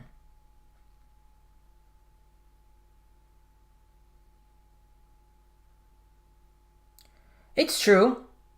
Tanks are not as useful as they were in World War II, but at the same time, I would disagree, because the Ukrainians do not have the air power to even affect the tanks. Yeah. I think it's not about tanks, it's about armored personnel carriers. The front in Bagration was, I think, about 800 kilometers. And there were about 2 million Russians in total. 1 million in the first echelon, 1 million in the second. No, there's not going to be a coup d'etat in Russia. Far from it. I think tanks are still quite important. Sorry. I think people are really underestimating the power of the tank, because they say, people have drones. You can drop bombs with your drones. We have not seen that.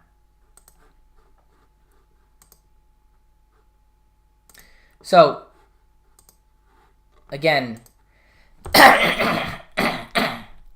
we have a map of the order of battle. Now, 26th February, that was 1 p.m. Eastern time, so that was 7 p.m., 8 p.m. Ukrainian time, I believe, last night. We could see decisive movements either today, tomorrow, because according to Ukrainian officials, 58th Combined Arms Army has dedicated second echelon formations to their effort. However, that's coming from Ukrainians. As we know from the study of order of battles, you should be very skeptical in believing intelligence regarding the deployment of reserves. Again, World War II, we have very many examples of the Abwehr incorrectly assessing the number of reserves. Even though we have satellite technology, we can look up, down, and stuff. It's still going to be very hard to come up with accurate movements. coughing like mad.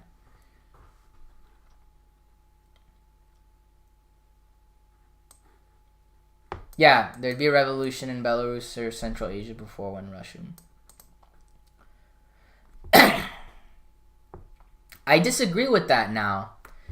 Kirk, I think the 21st century has clearly shown that conventional warfare is still very much the name of a game. I think we're just used to that in the US because we've frankly been picking fights with countries that are much weaker than ours. And if you see, when the US invaded Iraq, they invaded with 300,000 soldiers with a coalition, overwhelming force, and overwhelming air superiority. So that wasn't really a, you know...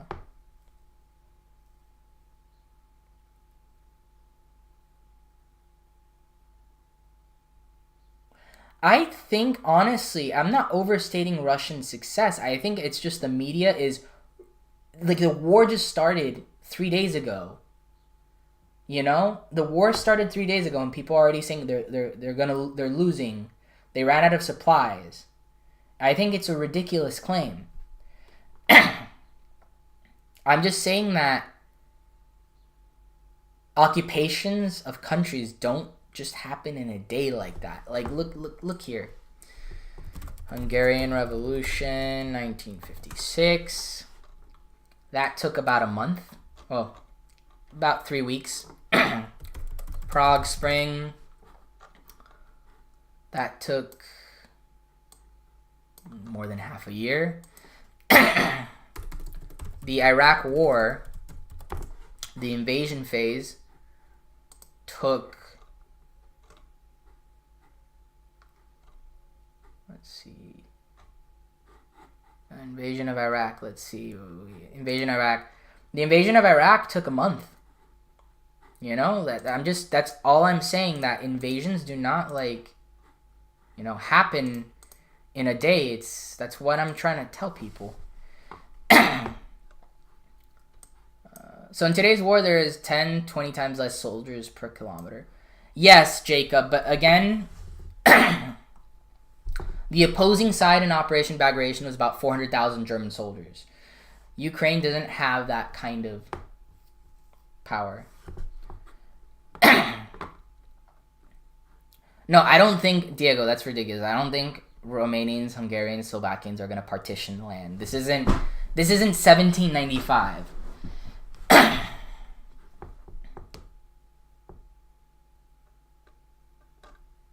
I think...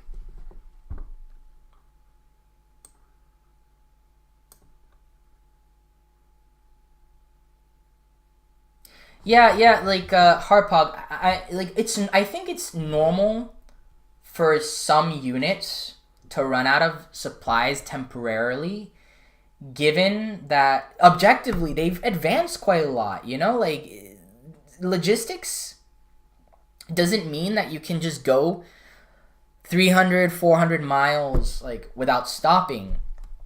Again, that didn't happen in Iraq. That's not happened in any war. Like, it's strange. Zach, what do you mean? What are you trying to say, Zach?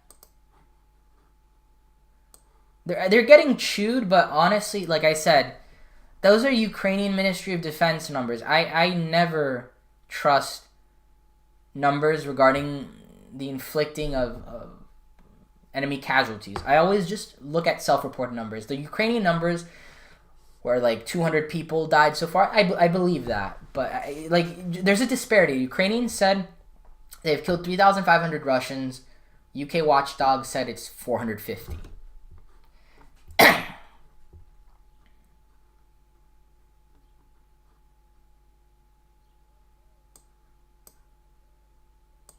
No, Diego's not a troll or a bot. Diego's quite a viewer of the channel. Let's be respectful, guys. Let's not call each other. We're here having an intellectual discussion. You know, I presume all of you are quite well educated. You know, no need for that, guys. Come on.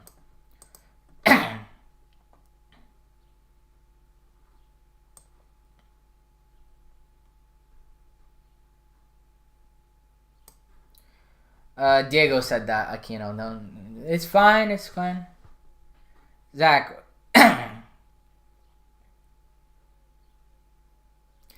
Yes, but Zach, like, I think it's normal. I think the reason we have this perception that they're getting chewed up is because we're not used to wars like this anymore. We're not used to wars where there can be mass casualties, so... Yeah, objectively speaking, I don't think the Russians are having, like, total unequivocal success, but I do think... Like, I read a BBC article that was actually quite objective, saying that, yes, the Russians are slowing down a little bit, but Russian military commanders are just going to adjust to the situation, and they're realistically going to achieve their objectives quickly. That was from a BBC article.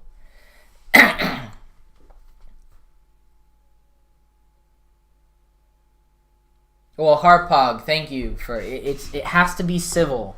We have to be objective in this. This is why I really appreciate my viewers in how they can discuss these nuanced topics, you know.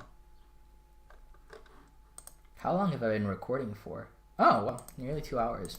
Sexy. I'm joking.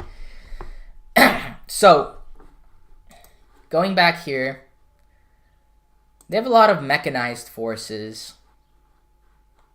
And they have tank armies, all positioned here. Paratroopers, mechanized forces.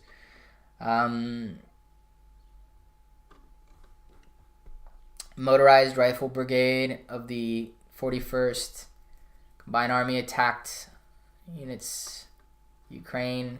So you see here that they're really using shock troops. You see in the north, all shock troops here.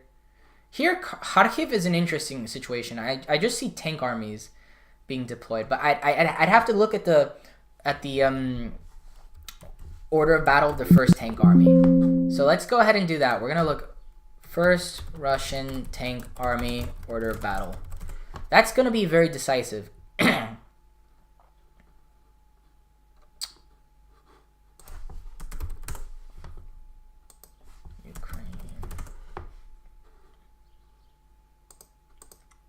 Sorry, I'm using Wikipedia, but I have no choice in this. So, they're using the 1st Guards Tank Army. Wow, that is a prestigious... That is a unit that participated in Operation Bagration, actually. It was reactivated recently. So this is, you know, it's all about prestige. Then there's in their second formation.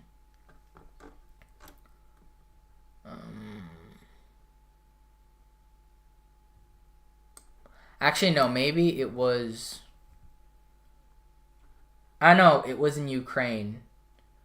It wasn't in Bagration. I think Bagration, I can't remember. I have a map of it, but... So, I have 500 to 800 tanks. We'd want to see how many Russian tanks are being destroyed in the north. Elements 1st Guard were reporting...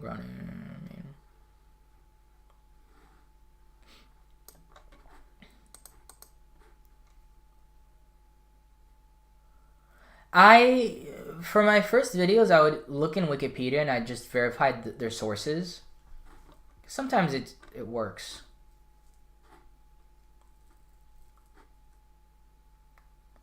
Turns out Turkey has the largest number of active soldiers reserves in NATO. Yeah, Turkey is quite but Turkey wouldn't be able to if Turkey fought Russia, nothing would really happen. I mean, they don't even border Russia.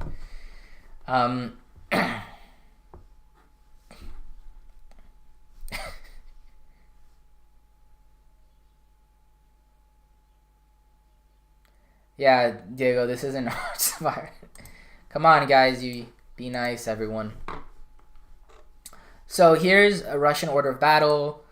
900 active duty military personnel, 4,000 aircraft, bunch of destroyers, 361,000 troops in Ukraine.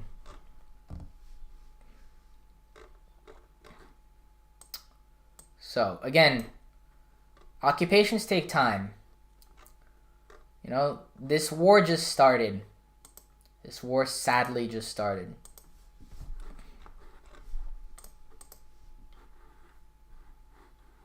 So, let's go to the Ukraine live map. Just taking a bit of a break, a bit of a breather. This kind of differs a little bit from other sources. I really don't think Russians are going to try to push through Kiev as hard as we think.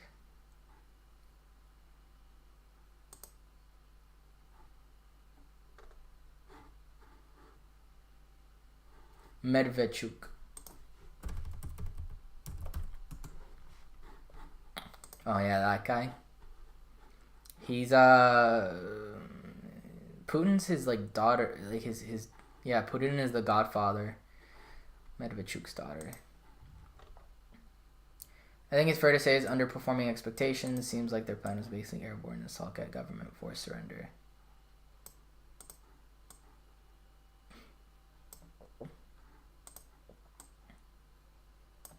Okay, let me read here. It turns out, okay, I already read that. Ukrainians are being represented in Western media. I think it's fair to say, oh, I'm happy I got on the live stream. I think I chose a good time for the live stream. I think it's fair to say Russia's underperforming expectations. Seems their plan was basically airborne assault. That could be true, but not everywhere. The south is really dangerous. Turkey and Russia have had beef even before the American Revolution. One tactic is to put less experienced soldiers to earn experience as quick as possible, which means best Russian units are busy with Air Force. Like I said, we do not really know the number of Russian reserves. And like I said, the fact of the matter is we have, like, the Russians, sorry, I'm saying we, I don't know why.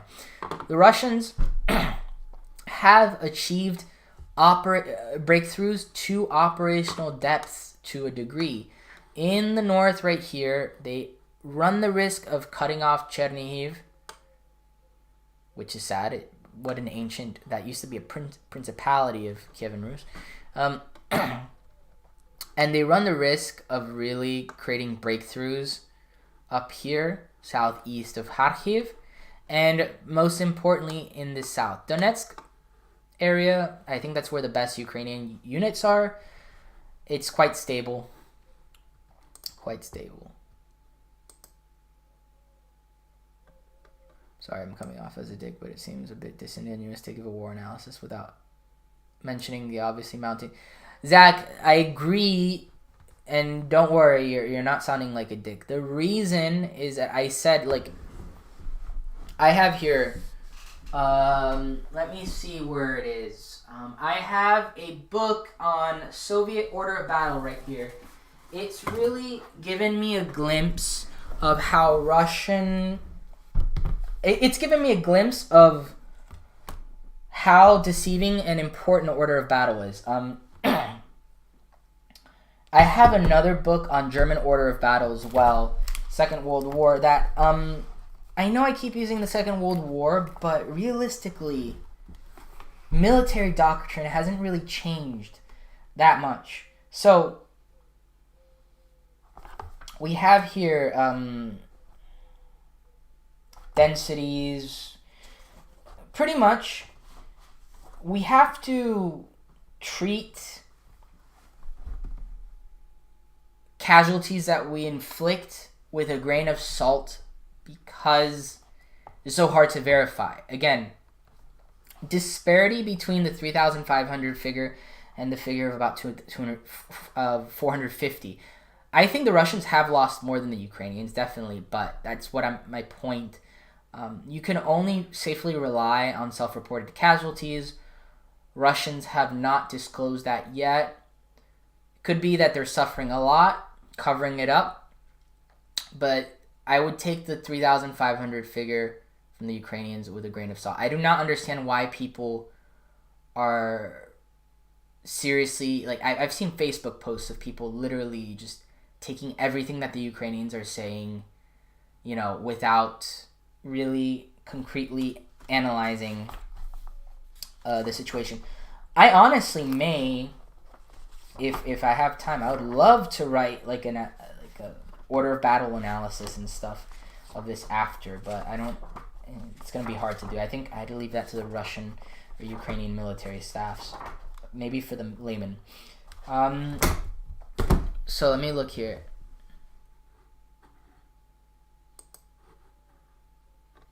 Okay. Russia is bringing Czechia. You mean Chechnya?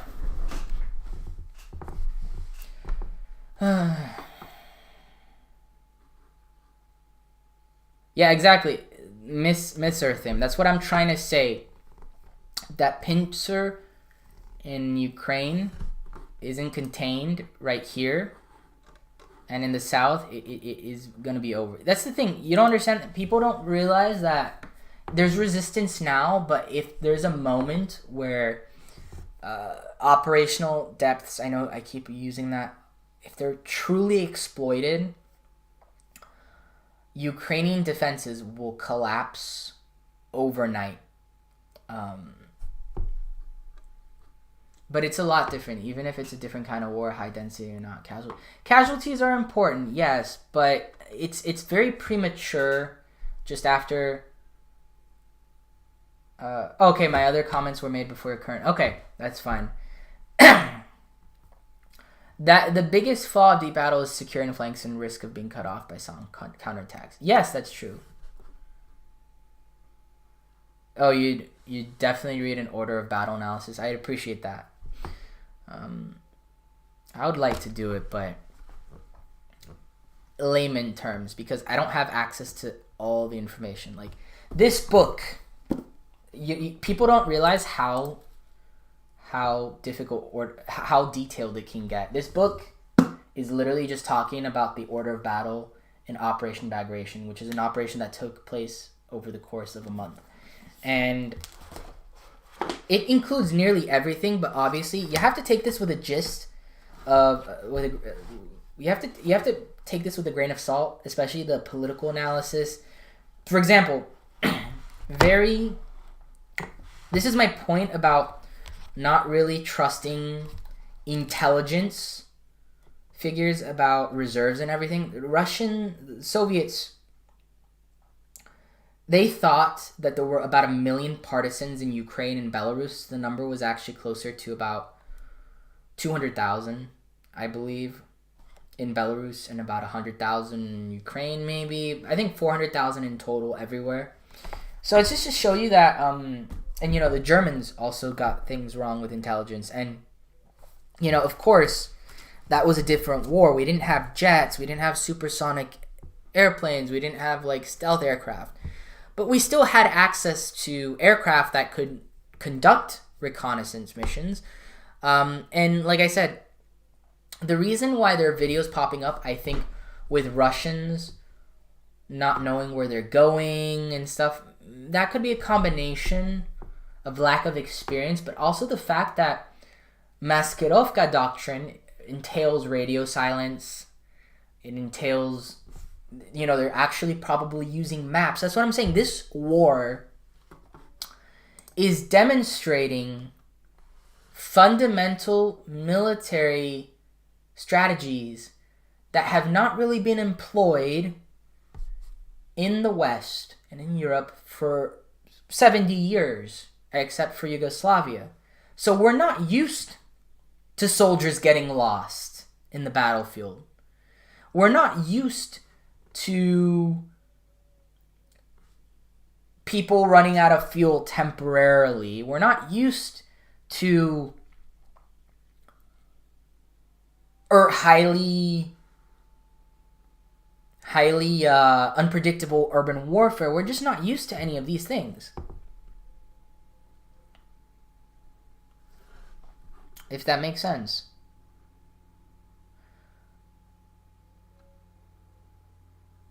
Yeah, I don't delete comments here. Here's another thing. It's not helping that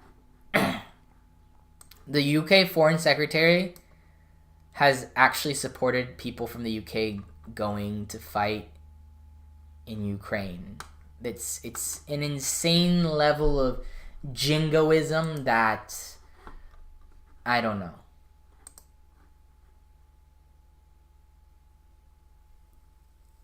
Do you think it's possible to, or even practical, for the Ukrainians to fall back to the Dnieper for a defensive barrier, given the situation of strategic?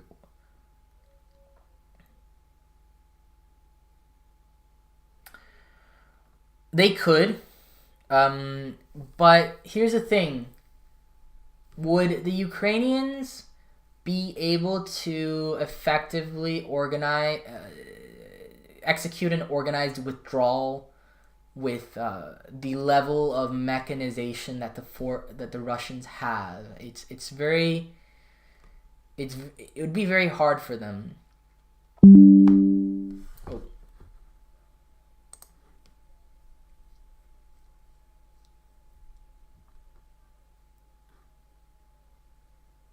Yes, I don't understand. I said that in the beginning, G-Quits. When people said that we should enforce a no-fly zone, I found that stupidly unproductive.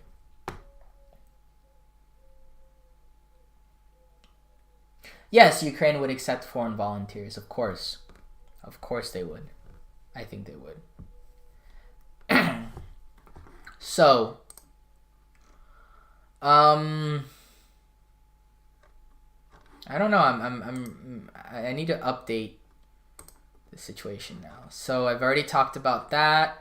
How some conscripts are going to Ukraine.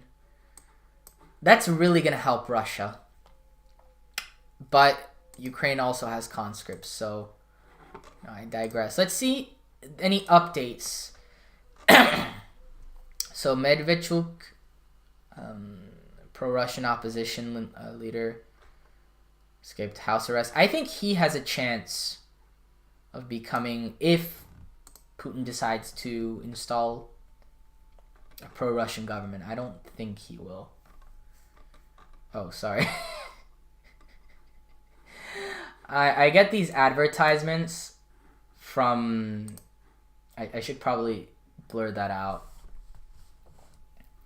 I get these advertisements on this Ukrainian live map that are inappropriate, so I'm just going to block things here.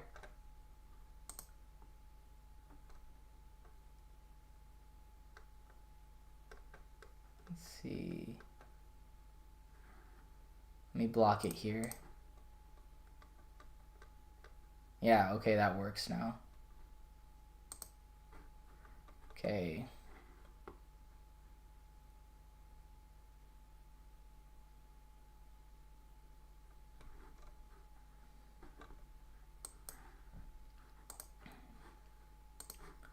Okay. Ukraine is organizing International Brigade of Volunteers.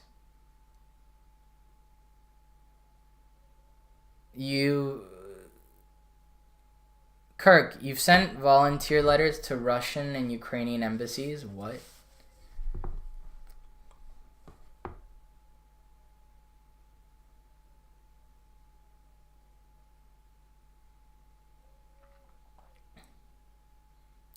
A landing in Odessa is possible.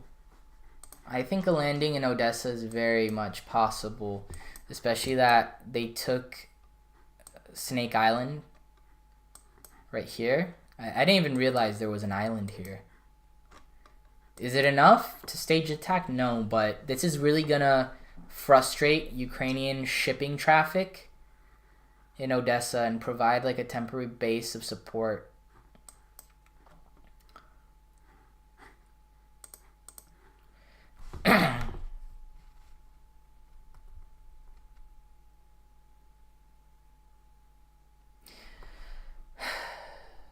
Get uBlock Origin. What is that? To block advertisements? Oh. I don't agree with ad blocking in YouTube because that's kind of how, like, that's very much my only YouTube income.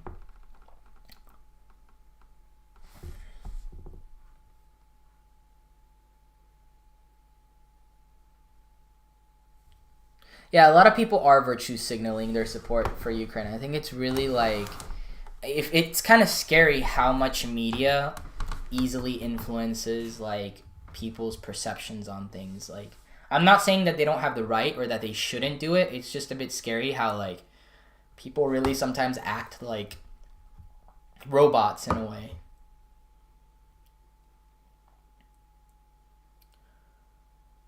Russians absorb what's left of Ukrainian naval forces, I guess so, yeah.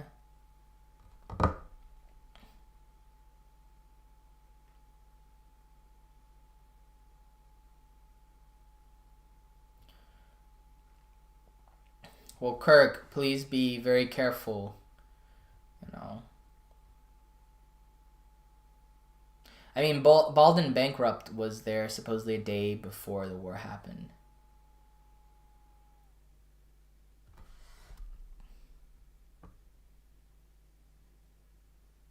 Yeah, I probably should do. Yeah, I know. Americans didn't know or care about Ukraine, and I'm like, really? Like, you know. No, Diego, Kaliningrad isn't going to attack Gotland.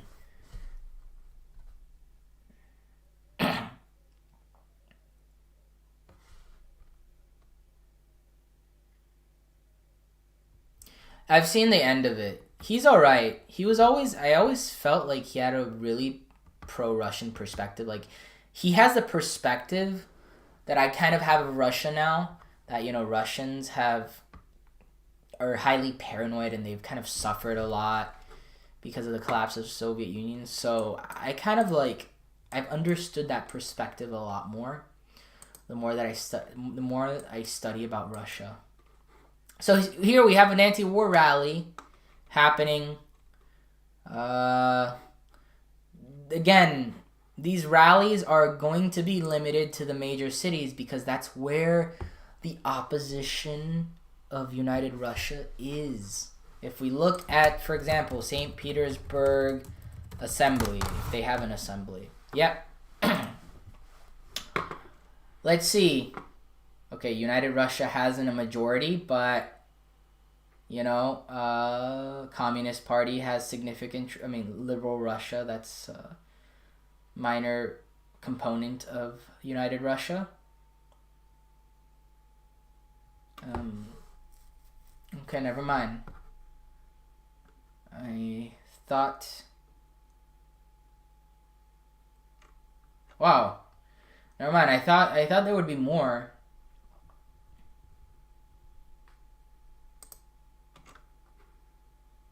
Okay, this one's... So you have two Yabloko, new people.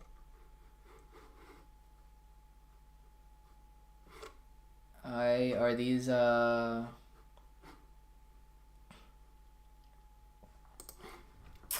Wow. Never mind. The Assembly of St. Petersburg is actually firmly... Maybe that's the organization that they've done. But let's get Moscow.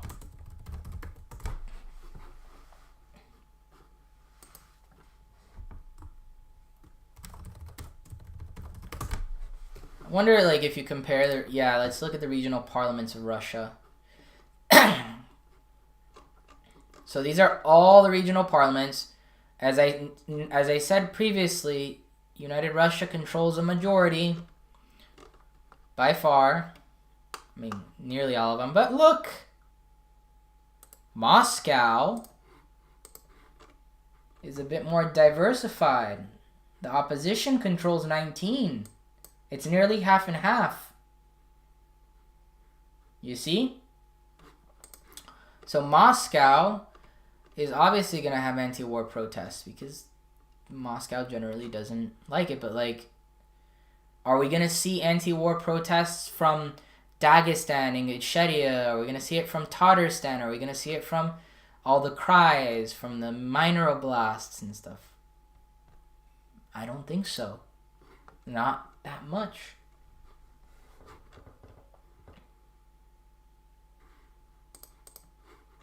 Let's see. You announce it will purchase and deliver equipment to Ukraine on its own accord. Yeah, they will do that.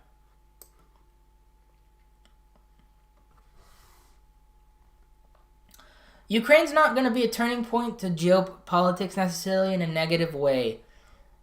A unipolar world in terms of international relations has been quite unstable. Like, the U.S. has not really effectively crystallized support for a unipolar world. It hasn't really exercised its power in contained in order to fill the void of legitimacy.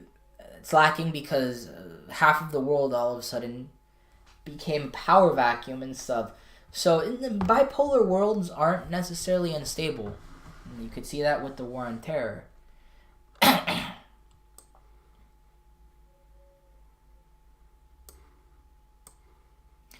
Yeltsin in the 90s is a very important episode of Russian history and the psyche. I'm going to cover that in my actual video, trying to explain the Russian perspective. I'm not going to alter the script. I'm just going to put in the beginning, hey, this script was written in January before the invasion, blah, blah, blah. It is a general trend that more progressive-leaning people tend to be concentrated in cities. Yes, that's true. But it's especially the case that they're concentrated in Moscow and St. Petersburg.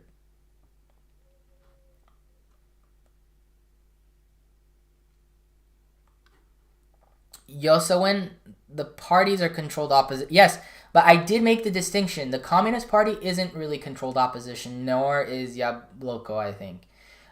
Liberal Democrats in Russia are controlled opposition. That is correct. That's why I retracted my statement on the St. Petersburg assembly.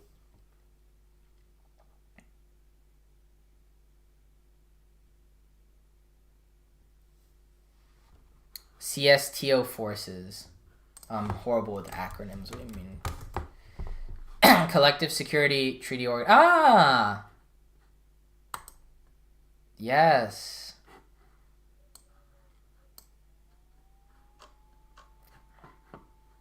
No.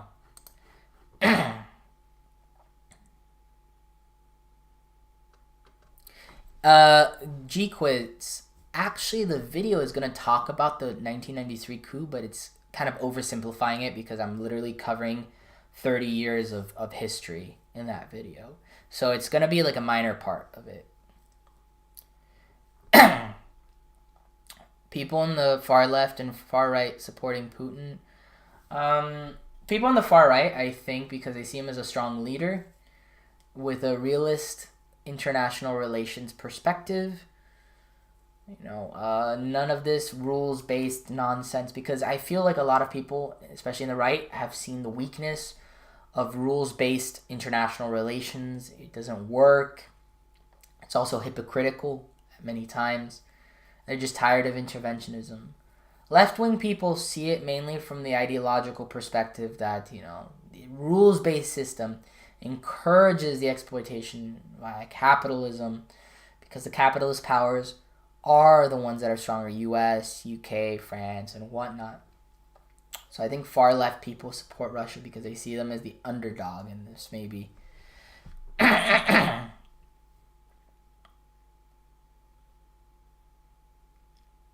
Yes, sorry, my voice is... They could view this as a turning point because the rules-based system is being directly challenged. And I wouldn't say the rules-based system based on the Cold War, but mainly the rules-based system based on the post-Cold War period, where the EU law and U.S. law is what matters. The opposition isn't united, I would say.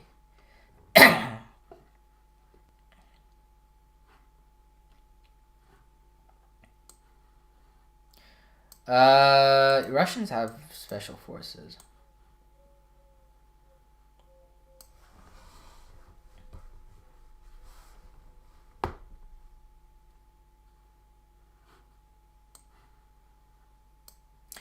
Because Von Mackinson, the left,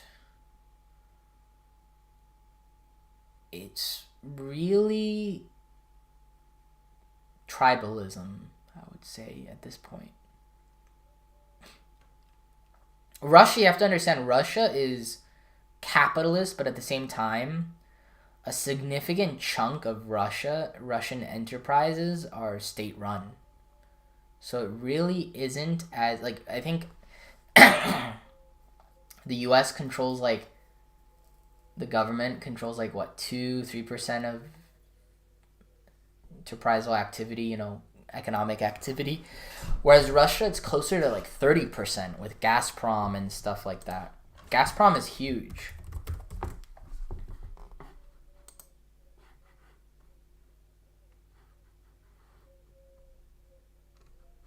Like, you don't have that in the U.S.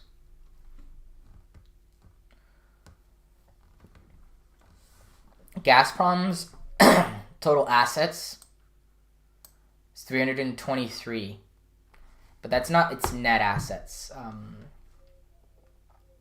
What's its... Maybe we can look at the balance sheet. Gazprom net assets. So assets are, since I'm doing accounting, assets are like... what a company owns or has rights to, and liabilities are what it owes. And equity is pretty much the ownership via the shareholders, the investors. So we would go here to Gazprom financials, to the balance sheet. The data is not available, of course, so we'd have to look somewhere else. We'd look at assets and liabilities.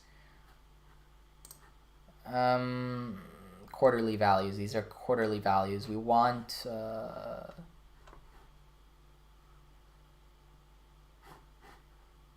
look at ratios, but we want to look at the net asset. Here we go. So Gazprom is massive. Balance sheets pretty much are a snapshot in time of like what the company owns and owes. So it could be quarterly or yearly, doesn't make a difference. So right now it's 356 billion for the most recent quarter in September. Those are total assets. So we have to subtract from liabilities to really see what the company has. So we have here, this is their income statement. Let's go to the balance sheet. Now we're getting to the economics right here. Oh, I'll check that in a second, Zach. Why is it the income? I want the balance sheet. Give me the balance sheet, bro. Here we go. So total assets 356. We would subtract that by total liabilities, and we'd be able to see really effectively the economic power of Gazprom and see how much of a proportion it's really taking up of Russia. 224 net assets. 224 billion. That is a significant chunk. But that's not GDP. Not the same as GDP. That's kind of equivalent to what you would say as net wealth of a company, of a country. Net wealth is pretty much how much, or net worth, how much a country owns compared to how much it owes. GDP is more linked on like how much it produces. It's kind of like the income statement of a company, of a country. So the value added created through the production and stuff through a period. So GDP is like income statement, if you will. So you calculate it with an income approach. Whereas net wealth, or like the accounts, it's kind of like a balance sheet. Really, balance sheets and income statements are kind of like microcosms of how countries function and stuff like that. Yes, they publish their statements under International Financial Reporting Standards. Good call, good call. international financial reporting standards. The main differences are in research and development costs, and mainly like LIFO and FIFO and whatnot. Let me just read the comments. The far right only likes Putin because he's a white dictator. Maybe. I get that. I like Caspian Report. He doesn't focus so much on the history too much. Like he did an analysis of Russia. He mentioned Kiev and Rus, the Mongols and whatnot, but it was obviously quite simplified. He's really good at talking about the modern. So like if my analysis is more like historical. So if you combine my analysis with his, that'd be nice.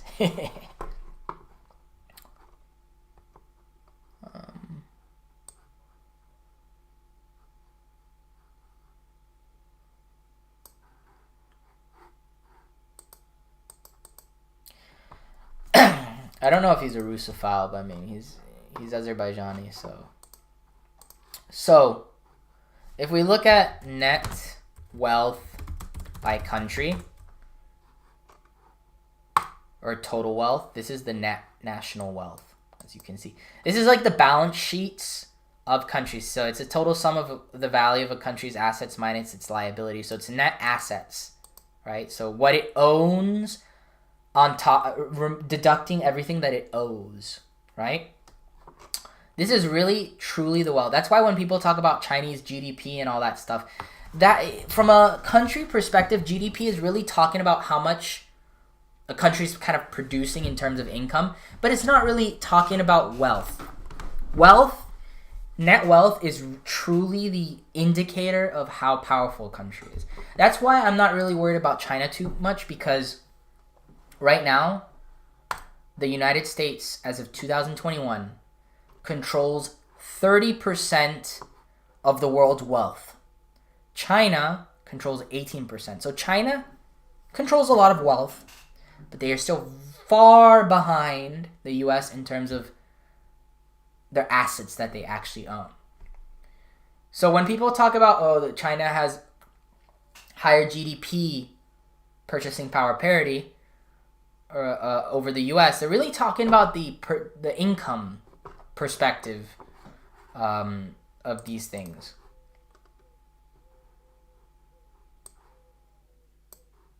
Oh, you found out about Caspian Report from me. How so?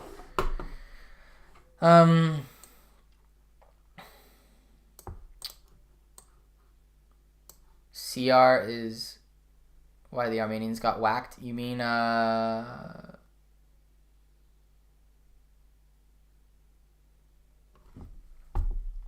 do you mean Azerbaijanis? Sorry, Israeli? Are the reason? What do you mean, Turkey? The notes on IFRS statements are interesting as there are many disclosure requirements. You never know. There are many disclosure requirements in US GAAP as well, Brody.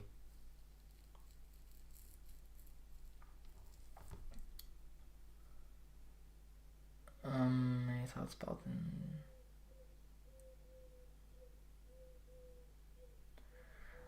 Baltic states still have ports. I think it's okay.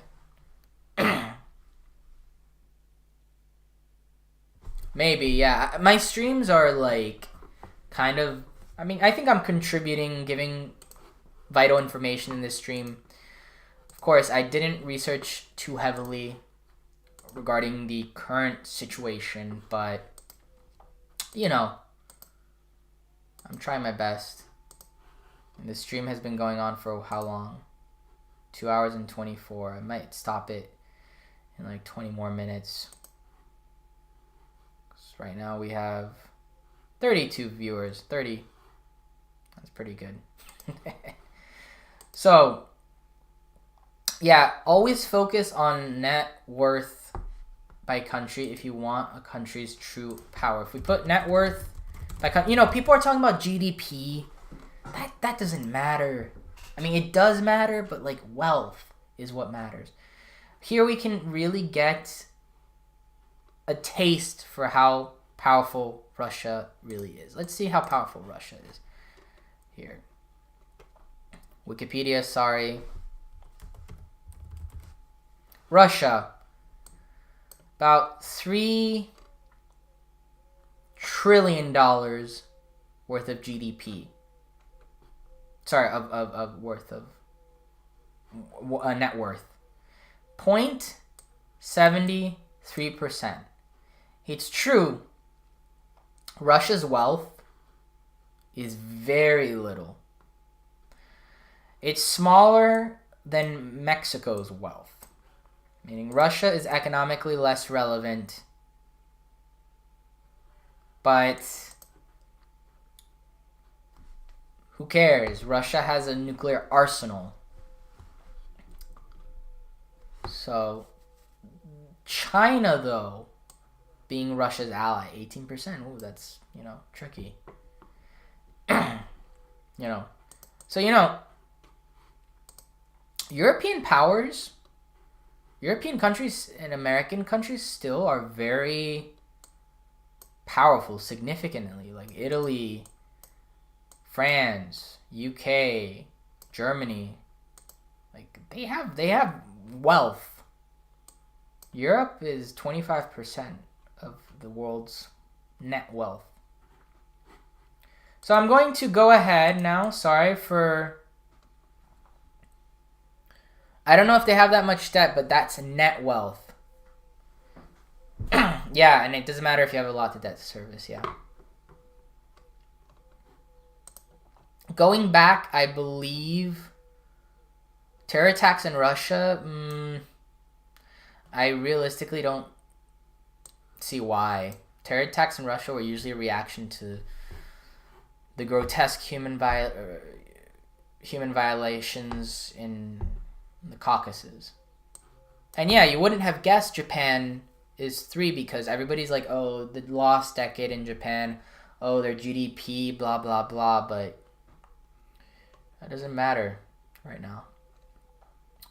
So, Zach, you said that Russians made a landing Mariupol. Let me put that, Russians, Mariupol.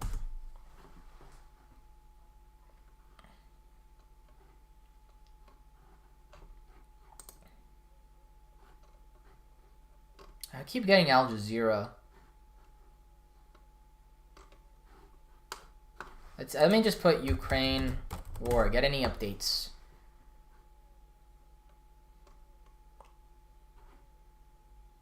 See, look, when you get articles like this, oh, Vladimir Putin has gambled everything and lost, it's like...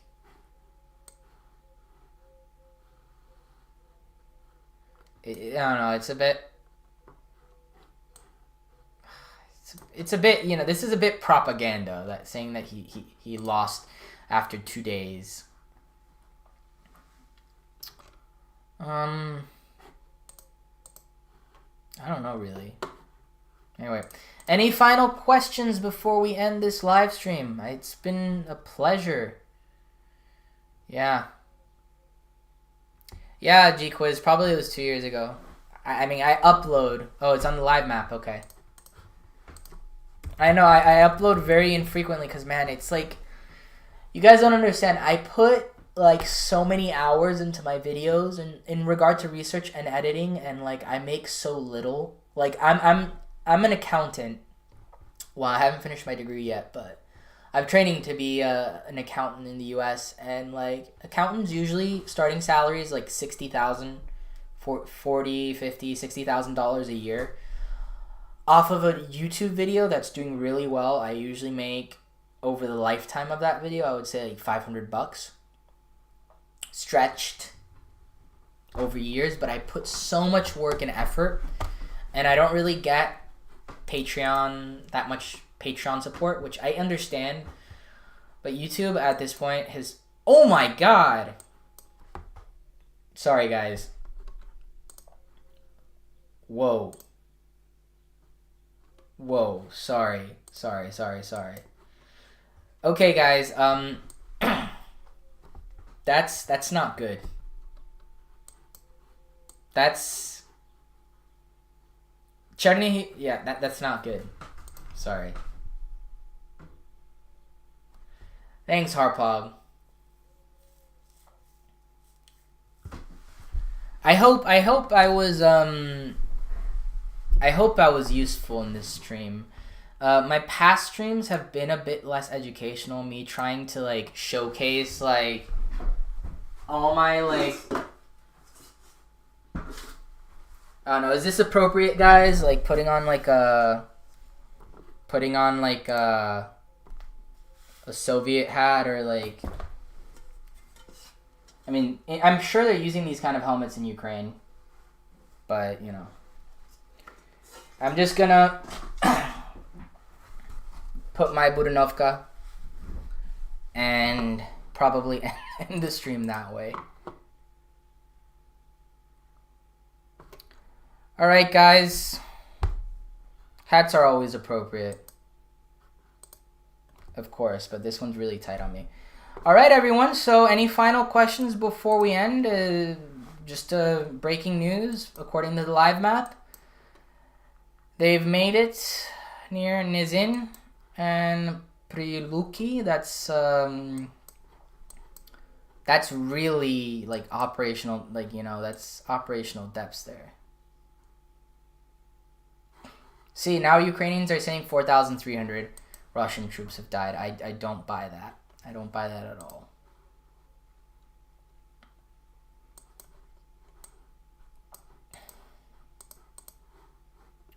Whoa! Thank you. Dang. Thank you, man. I appreciate that.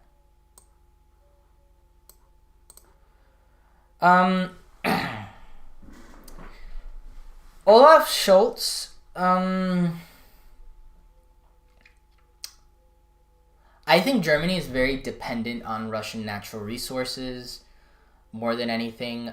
It's true that if Germany cuts Russia's imports completely, can lead to like higher levels of inflation because of higher transportation costs. It's not just about gas prices rising for the consumer. It's going to cause supply side issues, and increased inflation, which is not really good. Because I think in Germany, right, inflation just got to like 25%, which includes energy and food prices. So, you know, it's not good.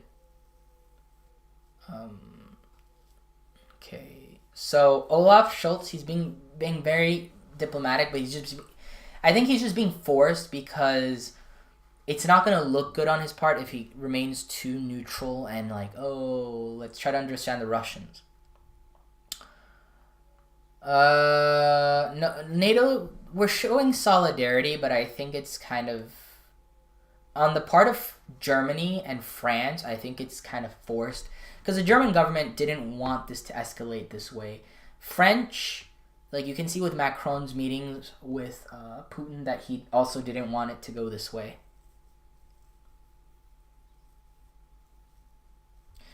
Yes, I wouldn't say he's throwing this away. Remember, mind you, I think he revoked the license for Nord Stream 2. That doesn't really mean that, you know, it's going to be removed and whatnot. All right? Thanks again, G-Quiz, for that donation. That actually means a lot. That means a lot and stuff. I should do these more often, but I'm a perfectionist when it comes to all this. So, thanks everybody for attending this live stream. Let me see how many of you there still are right here. Right here, there's 30 of you. This is honestly like amazing. This was probably the most I've had in a live stream ever. You know? So, see you guys next time. I'm going to post a quick updates before I leave. I'm going to make this video explaining the Russian position regarding why it's doing what it's doing. That should probably go up maybe in a month, realistically, because I'm so slow at video editing. I'm going to leave it the way it is. Remember, I wrote this script late January, early February. I'm just going to put a disclaimer in the beginning saying I did this late January, early February. Operation Bagration series. Operation Bagration part 4. I'm still going to do that, but again, it's going to take time, you know. Possible to link the map website. Yes, I will link it to you. I'm going to also link this website showing the order of battle. Oh, how's the Operation Bagration poster, Harpog? Thanks for that. That map took me literally a month to do. I traced using Google Maps. I traced the lines of like the Google Maps, and I actually made a small mistake. There was a Turkish island that I colored in as Greek, but I think you'll forgive me for that. Yeah. I want to make more posters. I wanted to make before I leave as well, there's a very famous map that I use in my channel because nobody realizes this, but I'm very paranoid about public domain and everything. So when I make my videos, I always try to use Pixabay because everything from Pixabay is pretty much free. Most things, very few things are editorial. Or I use Wikimedia Commons. And I try to look for public domain things. So most of my maps that I make myself. Some of them are better than others. I try to improve. But one of the maps that I'm really proud of, that I really, I'm going to change this. I had a 20-second, I need to change this. So one of the maps that I'm really proud of that I made was this one. This is a Russian imperial map, about 1870s. And I want to turn this into a poster. But I'm going to just keep it simple. But I think it's a really beautiful map that I made. I pretty much took Google Maps, I outlined, and then I did another outline here, and I kind of had to guess this small little space here. But this is actually one of my favorite maps that I've made. It's one of my earliest maps as well, but I really like the colors. It has a kind of 19th century feel as well. It is super worn down. It has been through at least 5 dorm rooms. Oh, that's awesome. Oh, you'd buy that poster? Okay. Yeah, I'll probably do it then. I'm really happy. I actually bought the Bagration poster. Just mind you, everything that I put in my Teespring shop, I actually buy. So, like, I'll be right back 1 second.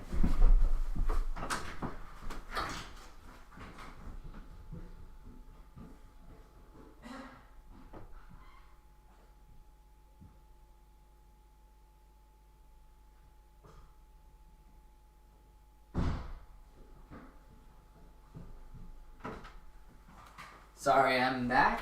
That was weird.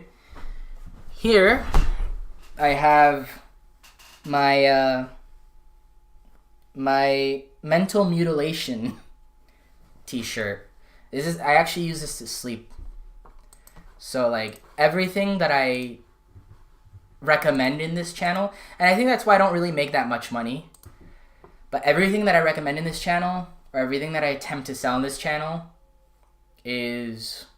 are things that I would buy. That's why I don't do sponsorships with like NordVPN, because I don't use NordVPN and I don't really care about it. But for example, I was thinking at one point about using the Weeble referral program to get free stocks, but the thing is I don't really use Weeble either, because I don't really like how easy they allow margin trading. I don't think it's I lost a lot of money with margin trading, so yeah, it's a good policy, but I don't make much money. Anyway, back to work. I have to go ahead and do some accounting work now, guys. It's been an honor. I'm gonna probably try to do live streams a bit more frequently. I think you guys enjoyed it. We had over 60 people at one point watching this live stream, so really honored, and I'll see you guys next time, all right? Exactly. See you guys later, and keep it easy.